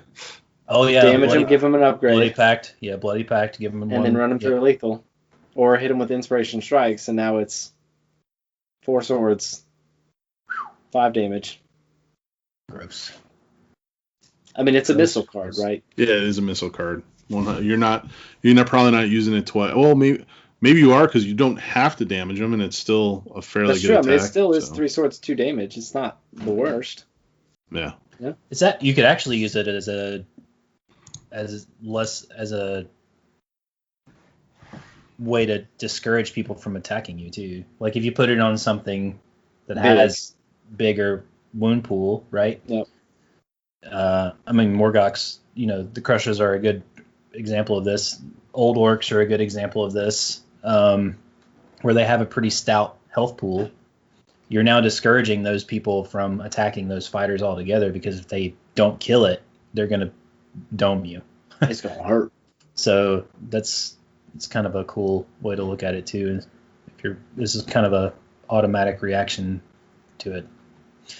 So I like that one. That was the one I was going to pick. But My bad. No, it's fine. I have others that I would pick. The one that I am going to pick instead is Warding Companion. Nice. So Warding Companion states, when this fighter is the target of an attack action, they are considered to have one or more supporting fighters than they do. So this is a tasty upgrade for anybody who uses multiple dice to as their defense dice. So like Lady Harrows pop up in my brain. You know, anything that's fragile that doesn't want to get hit, or anything that's not fragile and just wants to be more tanky. You know, Steel Hearts comes to mind. Hrothgorn comes to mind because he's got a big health pool and he has two shields when he goes inspired. Mm-hmm. So, it's pretty good. Yeah. So, but there's one card in particular that I think that this pairs really well with, to go with some of these lower defense dice warbands, like your Mologs of the world, or even Krushas. You could pair this with Substance Siphon. Yeah. Mm-hmm. So by the time you get tooled up and you want to be a wrecking ball by round 3. For those who don't know what Substance Siphon is, which I'm sure you do if you actually follow the game pretty closely, this says this fighter's defense characteristic is Dodge X, where X is the round number. Their defense characteristic cannot be modified, and you cannot re-roll dice in the defense roll when this fighter is a target of an attack action. So now they're basically 3 shields. Sure. So I just think that that's an interesting interaction. Give it to Amos Erastus, and the only thing that they fail on is double supports? Correct. Yep. Oof. It's pretty good. Yep. It's pretty tanky. Jason's shaking his head. He doesn't like it. Oh, it's great. It sucks. It's awesome. Yeah. Well, so speaking of sucks and awesome. Yeah, there we go. That's a good segue. No kidding. So who wants to read it? Jared, you do the honors. All right, here we go. Prescient Blow. Range 1. 1 Fury, 1 damage. Combo. This attack action's dice characteristic cannot be modified. Reaction. During an attack action that targets this fighter, before the attack roll, make this attack action. What a mess. It would be so at first bad glance, enough if it was just that. At first glance, that doesn't seem so bad. No, at first glance, it wasn't that bad. And then, because, all right, so if it's going to do anything, it's got to hit, right? You're 1 Fury against whatever's charging you, right? But what if it does hit? Or what if you tie? You get to drive the fighter back. And so now we're in Quick Thinker territory from Season 1/Season 2 of a fighter has made a charge action and is unable to attack, but they still get a charge token because that's how that ruling goes. Ugh. But wait. There's What more. if you're There's more. What if you're the whip lady and you have the card that says if I fail my attack action, I get to attack again, and then you With just an allow attack action. Yeah, with any attack action. Yep. So, yeah, And that's where I then want. There's more. Yeah, there's more. What if you have on duelist speed?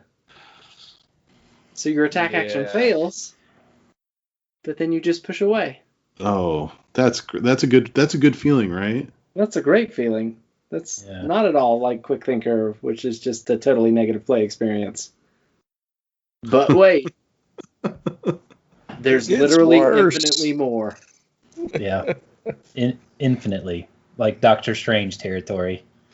Like Doctor Who meets Doctor Strange territory. Yeah. So what happens if I have this card and you have this card?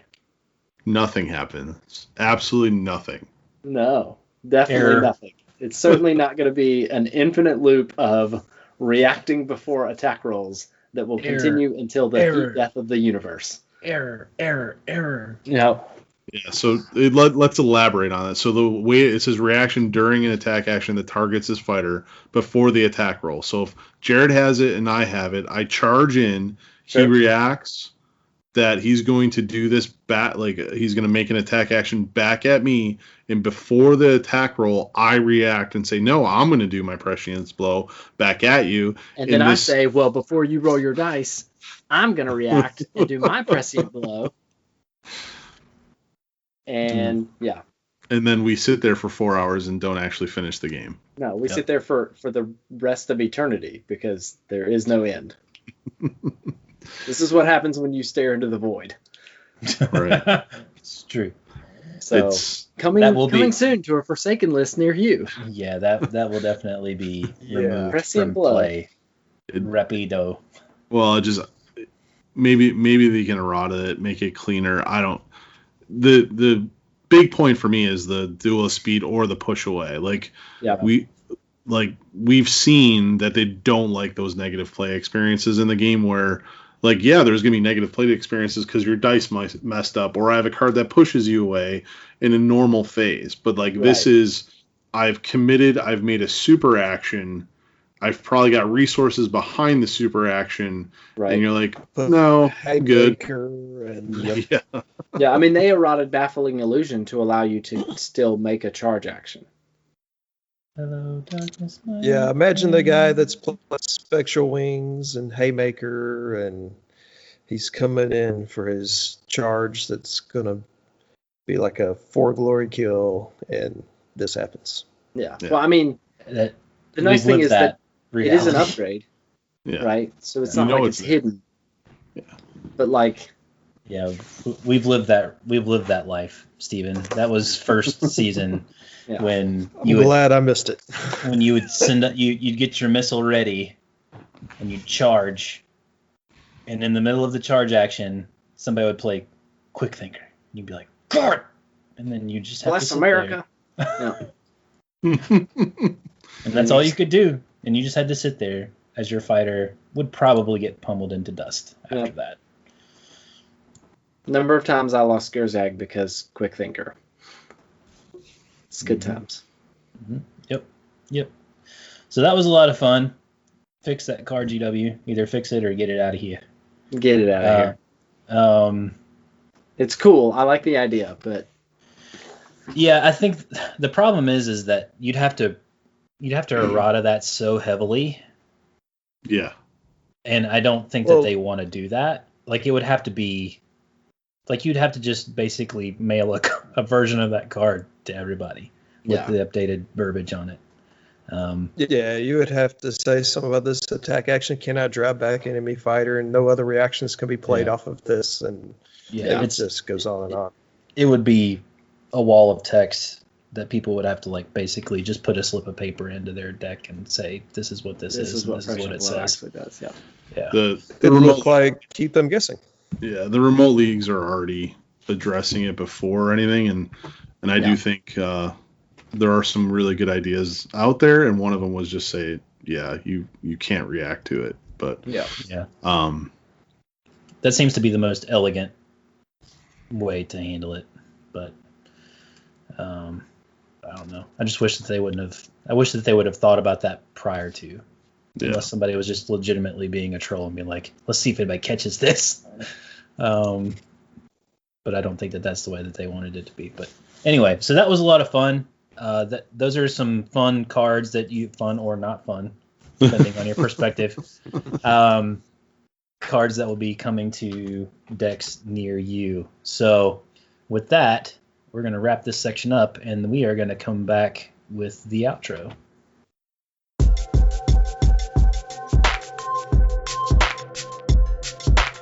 And we're back, and that'll wrap us up for our 28th episode of the Battle Mallet podcast. This has been Hex Ed. It's Morg-in time.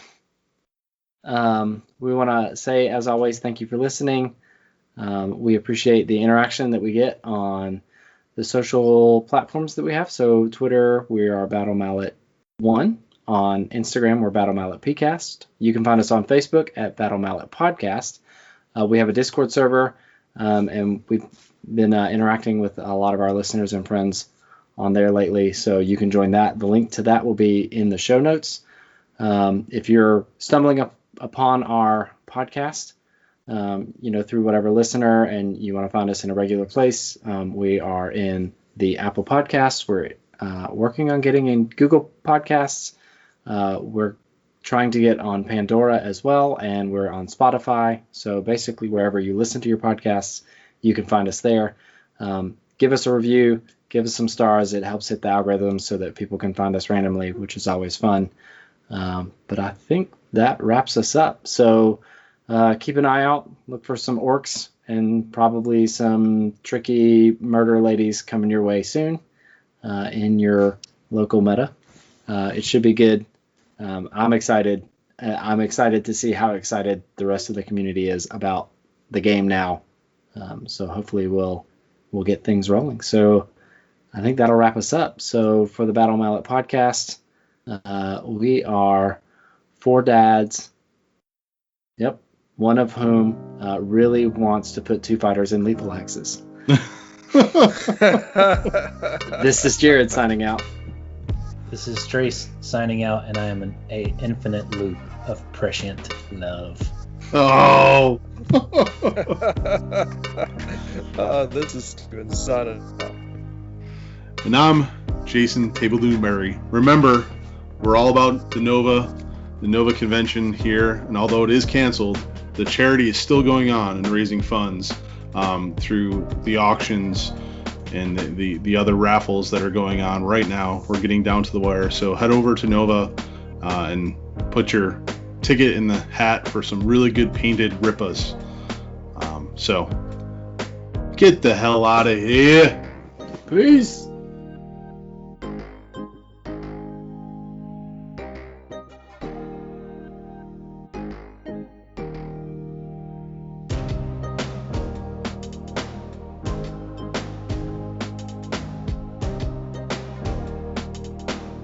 The Battle Mallet podcast is protected under the Creative Commons license. If you have further questions as to its use, you can find more information via links on podcast.battle-mallet.com. Music by Anno Domini Beats.